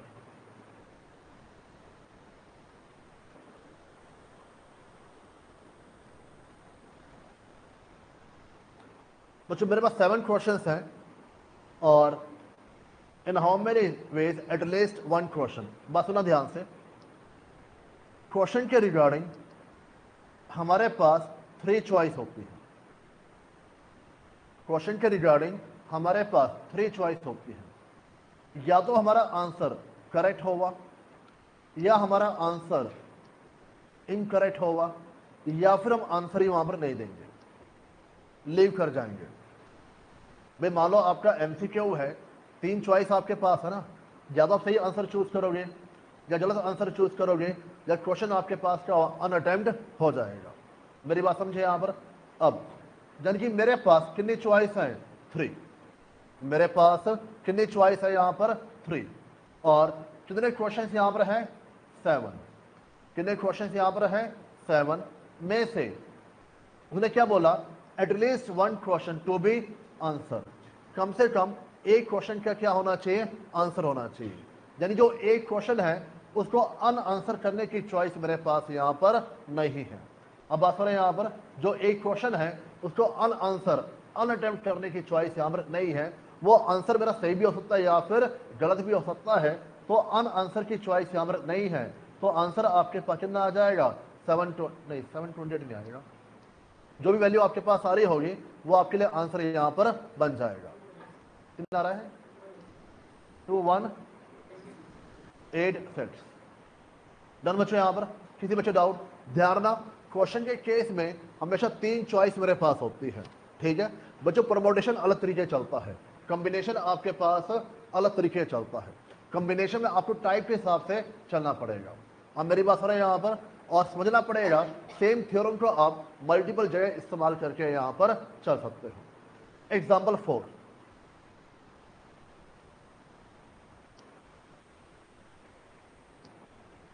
there are 7 questions to be answered in yes or no. To be answered in yes or no in how many ways? At least one question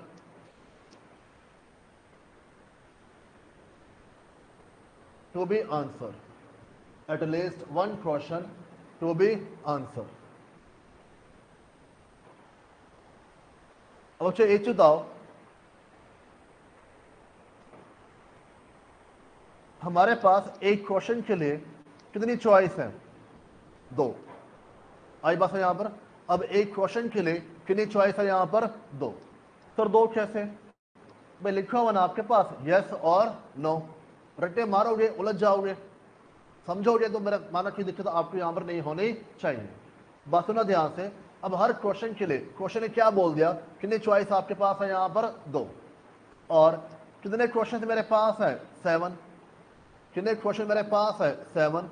अब मुझे एक चीज बताओ, इसके बाद क्या बोल रहा है? एटलीस्ट वन क्वेश्चन क्या होना चाहिए? आंसर होना चाहिए। कम से कम एक क्वेश्चन आपका आंसर होना चाहिए। सही कि गलत? कोई भी। क्या यहाँ पर अन आंसर की चॉइस मेरे पास है? नहीं। क्या -1 होना चाहिए? नहीं। बच्चों सेम क्वेश्चन इंस्टीट्यूट ने एग्जाम में पूछ लिया था, जहां उसने बोला कि 12 क्वेश्चन है। फिर आपका बेस चेक करने के लिए वरना बच्चा रट्टा मारता है 2 की पावर 7 -1 और खुश होके आ जाएगा, क्योंकि वहां पर ऑप्शन के अंदर गलत आंसर भी आपको दिया होगा। अब मेरी बात समझे यहाँ पर? तो मैं आपको बार फोकस कर रहा हूं, जो चीजें उनको ध्यान समझो यहाँ पर क्या दी हुई है। ये बात आई समझ यहाँ पर कि -1 यहाँ पर नहीं होना चाहिए। क्यों? क्योंकि बच्चों अन आंसर की ऑप्शन ही नहीं है। आंसर या तो यस होगा या फिर नो होके चलेगा। दोनों हालात में आप आंसर देके यहाँ पर चल रहे हो। डन बच्चों? यहाँ पर किसी बच्चों doubt? Example 5,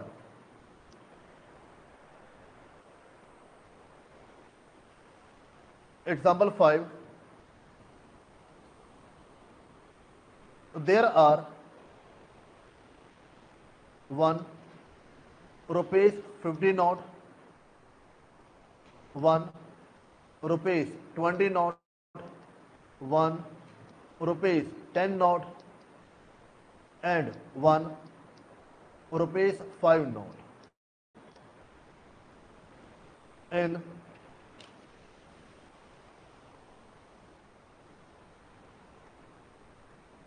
how many ways at least one note can be donated? At least one note can be donated. बच्चों बात समझो ध्यान से। हमारे पास 50 रुपए का एक ही नोट है, 20 रुपए का एक ही नोट है, 10 रुपए का एक ही नोट है, 5 रुपए का भी एक ही नोट है। बात समझे यहाँ पर? यानी कुल मिलाकर कितने नोट मेरे पास हैं? 4। एक 50 रुपए का, 20 रुपए का, 10 रुपए का और 5 रुपए का। डन बच्चे यहाँ पर? तो आपकी जेब में कितने नोट यहाँ पर है? 4। अब आपसे पूछ रहा है at least one note can be donated, या सिंपली अगर आपको मैं ये बोलूं इन हाउ मेनी वेज, मैं नोट कर लिया आप लोगों ने, मैं इसी क्वेश्चन अलग तरीके पूछ रहा हूं।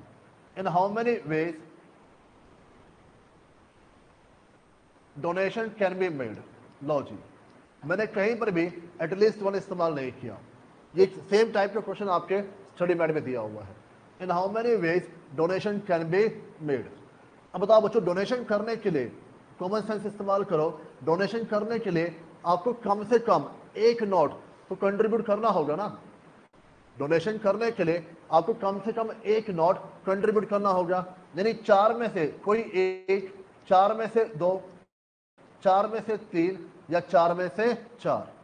हर तरीके से आपके पास क्या हो जाएगी, यहाँ पर डोनेशन होके यहाँ पर चलेगी। ये बात समझते हैं यहाँ पर? किसी बच्चे डाउट?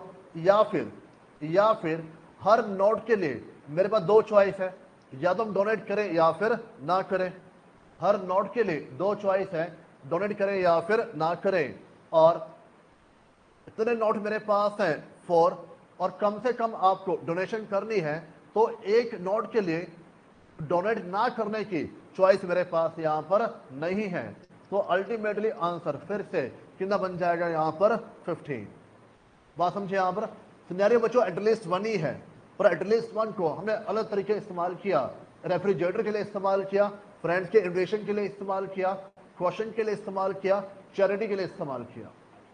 बात समझे यहां पर? किसी बच्चों डाउट यहां पर? इतना हो जाएगा। एग्जाम्पल सेट्स, ये एग्जाम्पल 5 बहुत है फिलहाल। बताओ यहां तक कोई डाउट?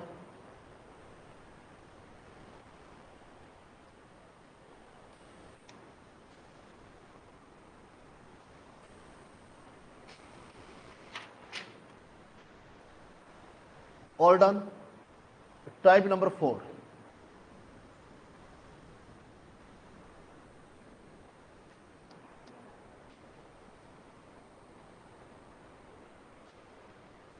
equal and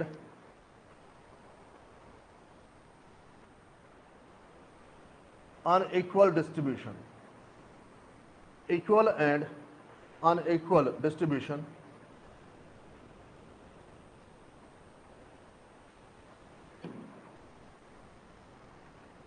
बच्चों यहां पर आपके पास दो पार्ट्स आएंगे। पहला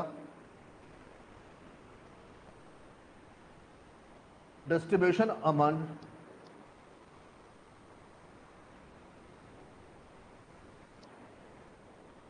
living person,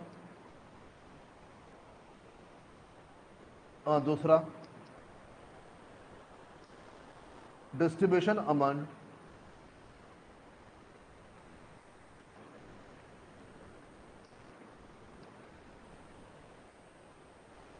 non living person. Distribution among living person, distribution among non living person. हर सिनेरियो में फर्दर दो केस बच्चों हमारे पास बनते हैं। या तो हमारे पास होगा इक्वल डिस्ट्रीब्यूशन, या फिर अनइक्वल डिस्ट्रीब्यूशन। इक्वल डिस्ट्रीब्यूशन या फिर अनइक्वल डिस्ट्रीब्यूशन।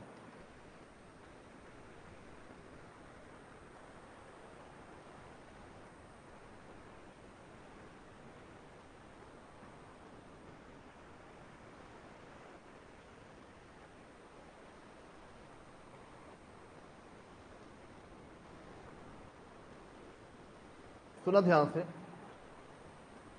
बच्चों, मेरे पास मान लो 12 मैंगोस हैं और 3 स्टूडेंट्स में डिवाइड करना है। 12 मैंगोस को बांटना है 3 बच्चों में। अब जो बच्चे होते हैं वो लिविंग है कि नॉन लिविंग है? लिविंग, ठीक है। क्या डिस्ट्रीब्यूट कर रहे हो ये मैटर नहीं करता है, किसमें डिस्ट्रीब्यूट कर रहे हो ये मैटर करता है। तो डिस्ट्रीब्यूशन किसके बीच में हो रहा है? लिविंग पर्सन के बीच में। मैं आपको ऐसे बोलूं 12 मैंगोस हैं और 3 बास्केट है, उसमें हम डाल रहे हैं। अब जो बास्केट है वो आपके लिए क्या बन जाएगा? Non living person. पहली बात डन बच्चे यहां पर। अब अपने लेफ्ट साइड अगर मेरे पास इक्वल डिस्ट्रीब्यूशन है, इसका मतलब क्या हुआ? जो पहला स्टूडेंट है उसको कितने मैंगोस मिलेंगे? यहां पर 4। जो हमारे पास दूसरा स्टूडेंट है उसको कितने मैंगोस मिलेंगे? यहां पर 4। जो तीसरा स्टूडेंट हमारे पास है उसे भी कितने मैंगोस मिलेंगे? यहां पर 4। इसी को आप क्या बोलोगे? यहां पर इक्वल डिस्ट्रीब्यूशन। हमने यही बोला कि 12 मैंगोज को 4 बच्चों बांटेंगे, सॉरी 12 मैंगोज को 3 बच्चों बांटेंगे, यानी हर बच्चे के पास कितने मैंगोज आपके पास आ जाएंगे? 4 आ जाएंगे। बात आ रही समझ यहां पर? किसी बच्चों डाउट? इन दैट केस बच्चों आंसर आपके पास क्या बनेगा? कितने मैंगोज को डिस्ट्रीब्यूट कर रहे हो? 12। 12 फैक्टोरियल डिवाइड बाय हर स्टूडेंट के पास कितने मैंगोज होंगे यहां पर? 4, यानी पहले पास 4, 4 एंड 4। बात आ रही समझ यहां पर? टोटल डिवाइड बाय हर बच्चे के पास कितने मैंगोज आपके पास है? 4, 4 एंड 4। दूसरा केस, अगर आपके पास अनइक्वल डिस्ट्रीब्यूशन है, मतलब पहले बच्चे के पास लेट से 7 है, दूसरे के पास लेट से 5 है और नहीं 3 है, और तीसरे के पास लेट से 2 मैंगोज है। डन बच्चे यहां पर? अब आपके पास आंसर क्या बनेगा? सेम तरीके से न्यूमरेटर में क्या लाओगे? टोटल। न्यूमरेटर में क्या लाओगे? यहाँ पे टोटल। पहले बच्चे के पास कितने मैंगोज है? 7, दूसरे के पास 3, तीसरे के पास 2। तो आंसर आपके पास क्या आएगा? 12 factorial divide bye 7 multiply by 3 multiply by 2 factorial. पहले दो केस में कोई फर्क यहां पर नहीं है। दोनों केस में न्यूमरेटर में आपने क्या लिया? टोटल, और डिनोमिनेटर में आपने क्या लिया? हर बच्चे के पास कितने मैंगोज होके यहां पर चल रहे हैं। अगर बच्चों मेरे पास डिस्ट्रीब्यूशन हो रहा है किसके बीच में? नॉन लिविंग के बीच में, और जो डिस्ट्रीब्यूशन है वो अनइक्वल है। डिस्ट्रीब्यूशन क्या है? अनइक्वल है, यानी पहली बास्केट में 7 है, दूसरी बास्केट में 3 है, थर्ड बास्केट में 2 है। डन बच्चे यहां पर? इन दैट केस आंसर अभी भी सेम तरीके से आप निकालोगे। 12 फैक्टोरियल डिवाइड बाय पहली बास्केट में 7 है, दूसरी में 3 है, थर्ड में 2 है। डन बच्चे यहां पर? चेंज कामर होगा अगर आपके पास क्या दिया हो? Equal distribution among non living. Equal distribution among non living, मतलब पहली बास्केट में 4 है, दूसरी बास्केट में 4 है, थर्ड बास्केट में 4 है।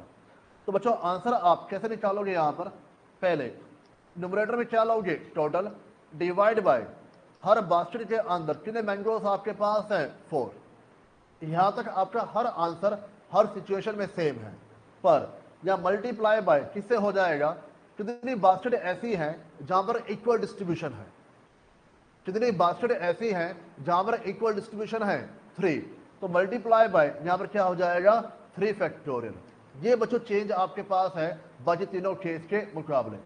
बाकी तीनों में आप क्या लोगे? टोटल डिवाइड बाय इंडिविजुअली कितना मैंगोस यहाँ पर डिस्ट्रीब्यूट होके चल रहा है। पर जहां पे नॉन लिविंग है और जहां पर बास्केट्स हैं उनको आप में इंटरचेंज कर सकते हो, तो उतने फैक्टोरियल से आप क्या करोगे? मल्टीप्लाई करके यहाँ पर चलोगे, बस डिनोमिनेटर के अंदर मल्टीप्लाई करके यहाँ पर चलोगे। डन बच्चों यहाँ पर? यहाँ तक कोई डाउट? अरे आ रहा समय यहाँ पर? तो 4 टाइप के क्वेश्चन आपने किए। पहला जहां पर जेंडर वाइज आपकी क्लासिफिकेशन है, सेकेंडली जहां पे जियोमेट्री दिया हुआ है, थर्ड जहां पे एटलीस्ट 1 का केस है, चौथा जहां पे इक्वल और अनइक्वल डिस्ट्रीब्यूशन की बात करके चल रहा है। हमेशा ध्यान रखना, क्राइटेरिया ये नहीं है कि आप बांट रहे हो, क्राइटेरिया आपके पास क्या है? किस में बांट रहे हो, और किस में बांट रहे हो, यानी कि मैंगोस तो बच्चों आपके पास क्या है? नॉन लिविंग है, उससे फर्क नहीं पड़ता है। देख किस में रहे हो? अमंग द स्टूडेंट्स या अमंग द बास्केट, और उसके अकॉर्डिंग आपको केस लेके यहाँ पर चलना है।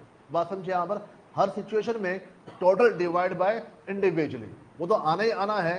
पर अगर आपका नॉन लिविंग है तो और इक्वल डिस्ट्रीब्यूशन है, तो जितने में इक्वल डिस्ट्रीब्यूशन होगा उतने फैक्टोरियल से आप क्या करोगे? मल्टीप्लाई डिवीजन में करके यहाँ पर चलोगे। आई होप आपको मेरी बात समझ आ रही होगी। यहाँ तक किसी बच्चे को डाउट? इतना हो जाएगा, कोई डाउट यहां पर नहीं है?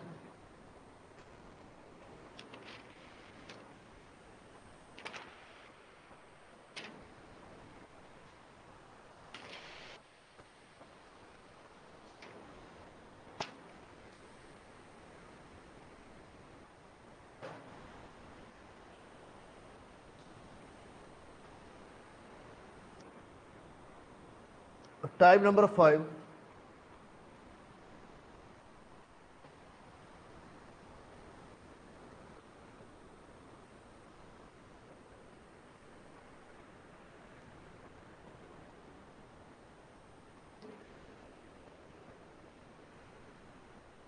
Please, in how many ways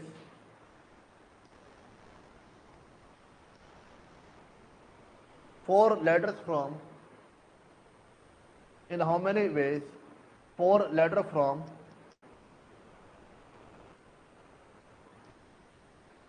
examination can be selected.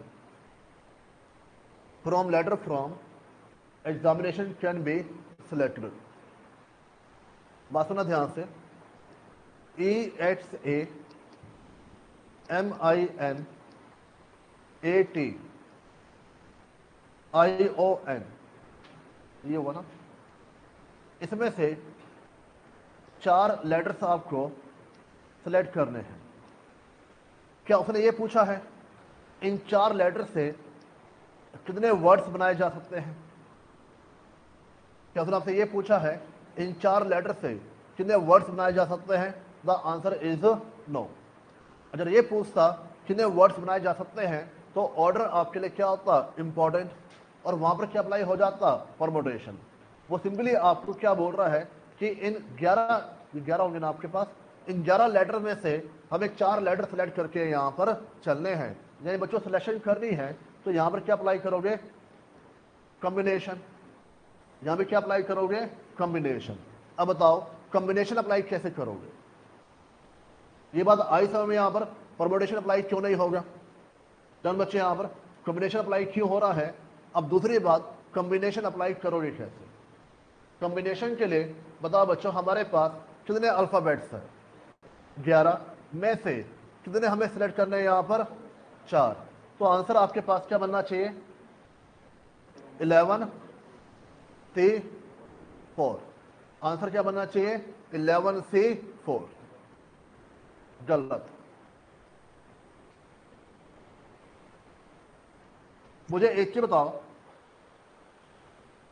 आपने बोला 11 में से 4 हम सिलेक्ट करेंगे, बता दो 4 अल्फाबेट्स कौन से हैं? कोई भी सोच लीजिए दिमाग के अंदर, वो 4 अल्फाबेट्स कौन से हैं? हाँ जी, EXAM। क्या और कोई पॉसिबल है यहाँ पर?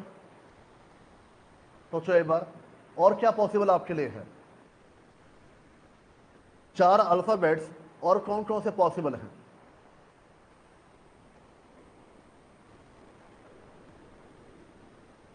हाँ जी, 4 अल्फाबेट्स और कौन कौन से पॉसिबल हैं? हाँ जी, आई, अरे चारों अलग ही तो हो गए। और बताओ,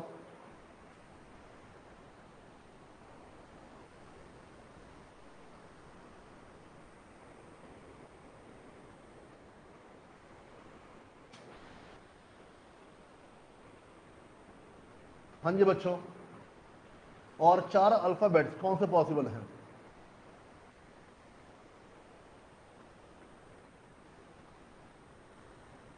क्या ऐसा पॉसिबल है कि 2 अल्फाबेट्स डिफरेंट हो और 2 अल्फाबेट्स सेम हो?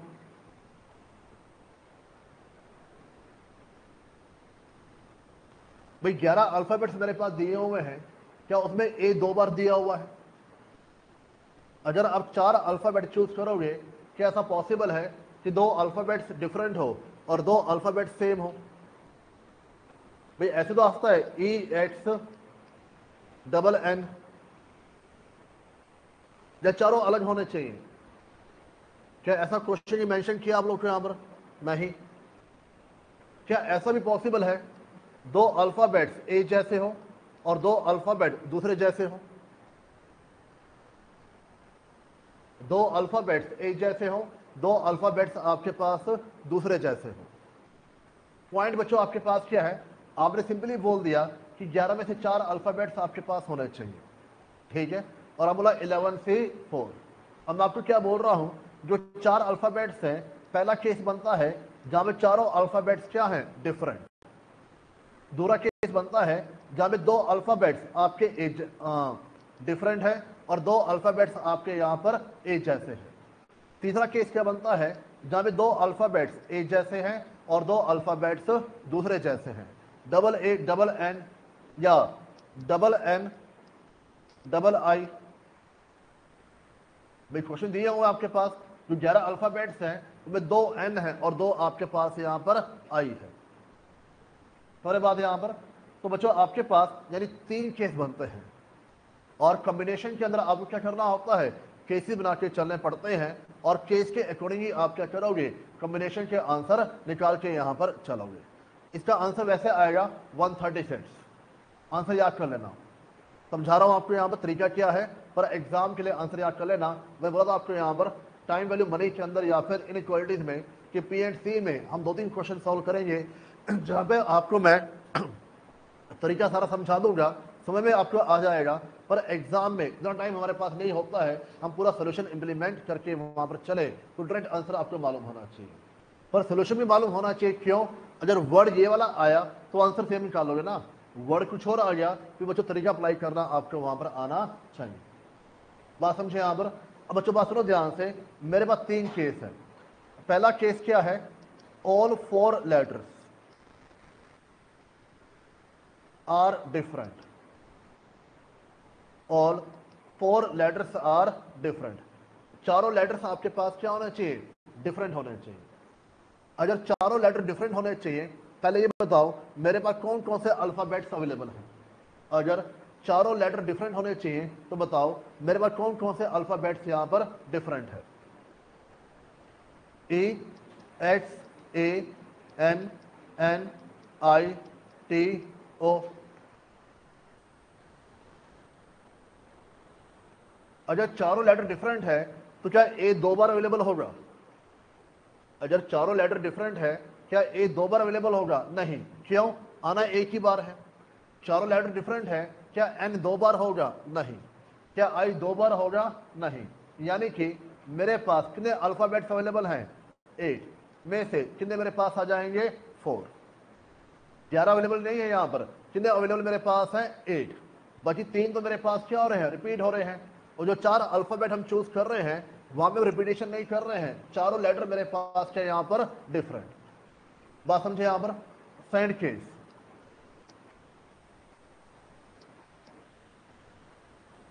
To letters are of one kind and other 2 letters are of second kind. 2 letter मेरे पास ए जैसे हैं, 2 लेटर मेरे पास दूसरे जैसे हैं। 2 लेटर मेरे पास ए जैसे हैं, 2 लेटर मेरे पास दूसरे जैसे हैं। मतलब double A, double I, double N. क्या ई अवेलेबल है यहां पर? नहीं, फिर ई तो एक ही बार दिया हुआ है। जबकि 4 लेटर में जो चूज कर रहा हूं, 4 लेटर जो चूज कर रहा हूं उसमें क्या हो रही है, रिपीटेशन हो रही है। ई रिपीट नहीं है, ओ रिपीट नहीं है, टी रिपीट नहीं है, एक्स रिपीट यहां पर नहीं है, एम रिपीट यहां पर नहीं है, तो वो तो मेरे लिए इनएलिजिबल हो गए। तो जो लेटर मेरे लिए एलिजिबल है वो कौन से हैं, डबल ए, डबल आई और डबल एन। डन बच्चे यहां पर? अब बात सुनना ध्यान से, मैं जो करने जा रहा हूं। अगर मान लो मेरे पास डबल ए डबल आई है, मान लो डबल ए डबल आई है, मैंने इन 6 में से 4 अल्फाबेट्स को चूज किया, इन 6 में से 4 अल्फाबेट्स को चूज किया। डन बच्चे यहां पर? आंसर ही मत बोल देना 64, गलत हो जाएगा। ध्यान सुनना बच्चों, पॉइंट क्या है, अगर आपने ए चूज किया, अगर आपने पहला ए चूज किया तो क्वेश्चन की कंडीशन के अकॉर्डिंग दूसरा ए ऑटोमेटिकली आपके पास आएगा। कि 2 अल्फाबेट्स एक जैसे होने चाहिए, 2 अल्फाबेट दूसरे जैसे होने चाहिए। बात समझे यहां पर? अगर आपने पहला आई चूज किया, दूसरा आई ऑटोमेटिकली आपके पास आ जाएगा। यानी कि मेरे पास एक तरीके से कितने अल्फाबेट्स यहां पर है, 3 में से मुझे अल्टीमेटली कितने चाहिए यहां पर, 2। 3 में से मुझे कितने चाहिए यहां पर, 2। क्योंकि अगर आपने पहला ए चूज किया, दूसरा ए अपने आप आना चाहिए। अगर आपने पहला एन चूज किया, दूसरा एन अपने आप आना यहां पर चाहिए।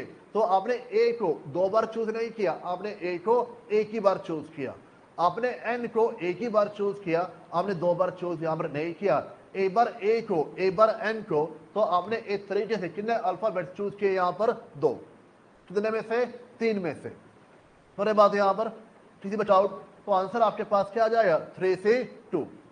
आंसर आपके पास क्या आ जाएगा? 3 से 2। 64 यहां पर नहीं आएगा, ये बात ध्यान रख के चलना, ठीक है?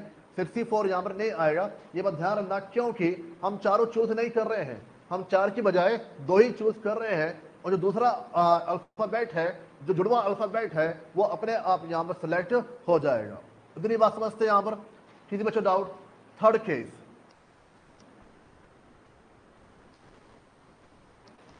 two letters are of one kind and two letters are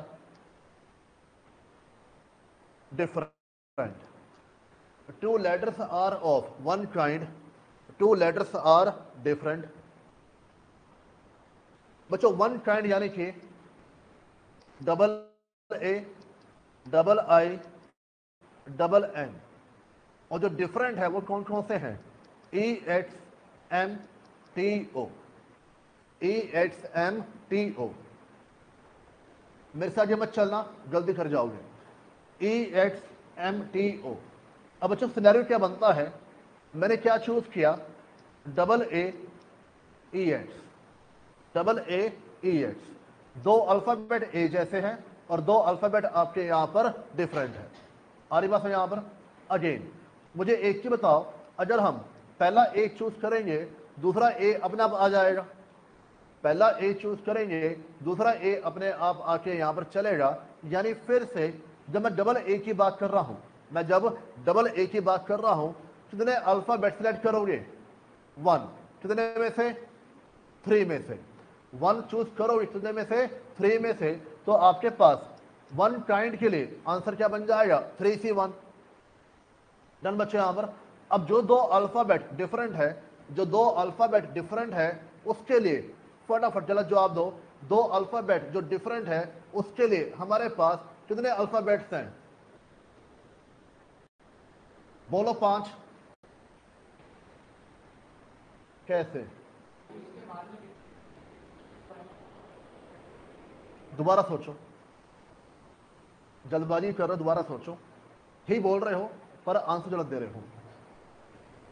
अरे 7 आएगा बच्चों, कैसे 8 आएगा? बात सुनो ध्यान से यहां पर। अरे सुनो, अब जो दो अल्फाबेट डिफरेंट है, आपके दिमाग के अंदर क्या आएगा कि इन 5 में से 2 अवेलेबल है। तो बच्चों एक चीज बताओ ना, ऐसा भी पॉसिबल है double A N I, double A N I, दो आपके सेम है और दो यहां पर डिफरेंट है। जो दो अल्फाबेट्स यहां पर सिलेक्ट नहीं हो पाए, वो एज अ इंडिविजुअल यहां पर आ सकते हैं। तो अब हमारे पास कितने हो जाएंगे यहां पर? 7। और इन 7 में से आप कितने चूज करोगे? 2। इन 7 में कितने चूज करोगे? यहां पर 2। बात समझे यहां पर? आंसर आपके पास क्या है? 136। अब मैं आपको क्यों कह रहा हूं आंसर याद होना चाहिए? बच्चों एग्जाम में क्वेश्चन सॉल्व करने के लिए आप इसके ऊपर 5 से 7 में डिवाइड नहीं कर सकते हो। अब मेरी बात समझिए, यहां पर स्पेशल टाइप है, देख के मालूम चल जाएगा आंसर क्या बनना चाहिए। तरीका समझा दिया, मैं एक एग्जाम्पल और कराऊंगा इसके ऊपर, वहां से आपको पूरी तरीके याद हो जाएगा कि आंसर निकालना कैसे है। तो बात समझो बच्चों ध्यान से, एग्जाम में टाइम इज इंपॉर्टेंट। अब मेरी बात समझिए यहां पर, तो वहां पे डायरेक्ट आंसर आपको मालूम होना चाहिए। टाइम बचाने के लिए हम 5 मिनट के अंदर एक क्वेश्चन सॉल्व करें, एक नंबर हमारे पास आए और आपके एक क्वेश्चन वहां पर रह जाए, तो बच्चों को इसका लॉजिक यहां पर नहीं बनता है। अब बात हो रही है यहां पर, किसी बच्चों डाउट? बच्चों 8C4 की कितनी वैल्यू आ रही है? पता नहीं, बताओ 8C4 की कितनी वैल्यू आपके पास आ रही है?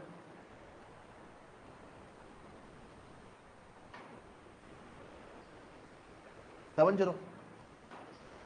और 3C2 आपका 3 हो जाएगा, और इसकी वैल्यू 60। तो 70 + 3 + 63, आंसर आ जाएगा 136।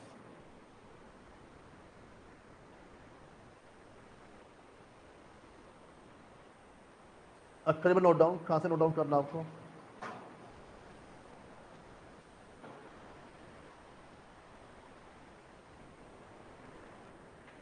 हाँ जी बच्चों, केस ए, ये हो जाए नोट डाउन।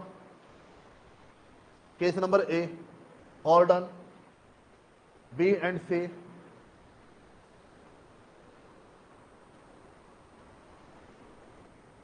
बी एंड सी।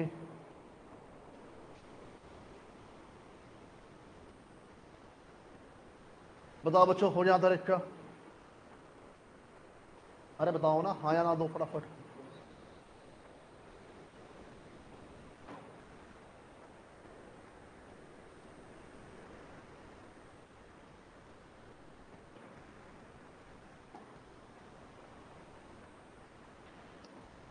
इसमें एक एग्जाम्पल और लिखिए, ये एग्जाम में आ चुका है।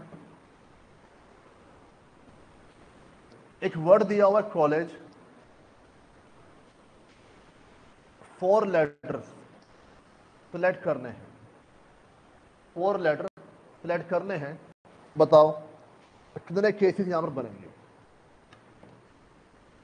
जितना जल्दी सॉल्व करो उतनी जल्दी क्लास ऑफ हो जाएगी। बताओ कितने केसेस यहां पर बनेंगे? अपने आप सोचिए, इंप्लीमेंट करिए, पिछले एग्जाम्पल को रेफर करिए और सॉल्व करिए। हमारे पास कॉलेज यहां पर दिया हुआ है और इनमें 4 अल्फाबेट्स आपको चूज करने हैं। कितने तरीके से चूज यहां पर किया जा सकता है? क्या बोलोगे 7C4 डायरेक्ट? क्या आप बोलोगे 7C4 नो? क्यों? क्या चारों अल्फाबेट्स एक जैसे होंगे, डिफरेंट होंगे? नहीं, चारों अल्फाबेट्स आपके पास यहाँ पे पॉसिबल है डिफरेंट। 4 में से 2 एक जैसे, 2 दूसरे जैसे, 4 में से 2 एक जैसे और 2 आपके पास यहाँ पर डिफरेंट। उसी तरीके से क्वेश्चन सॉल्व यहाँ पर करिए। देख देख के अप्रिशिएट मत करिए, क्वेश्चन सॉल्व करिए। एक बार ट्राई करिए अपने आप, पिछला सोल्यूशन दे दे के ट्राई कर लीजिए, दिमाग में तरीका बैठ जाएगा।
गौतम, गलत आंसर आपका।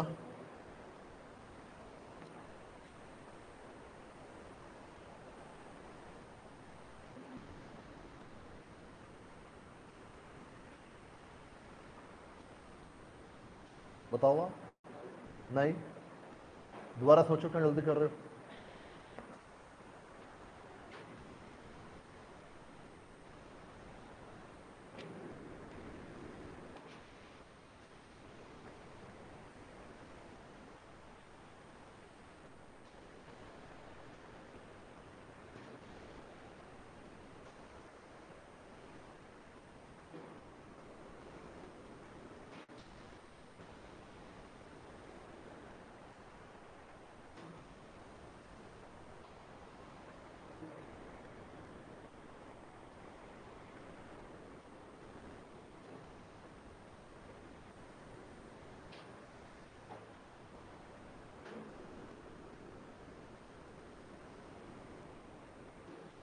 बताओ बच्चों, क्या आंसर आपके पास आ रहा है?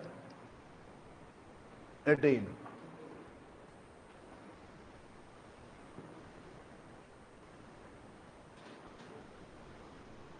ना, 18 आंसर आएगा।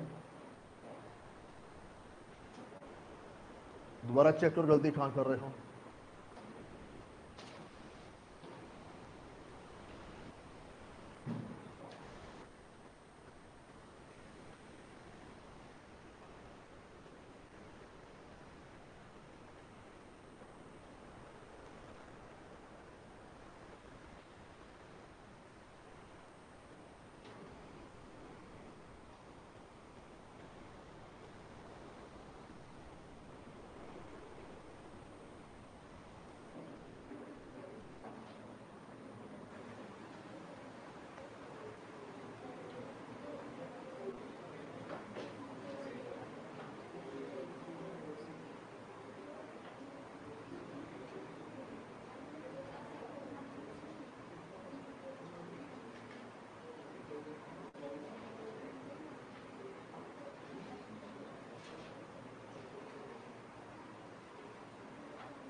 हो गया बच्चों? नहीं हुआ?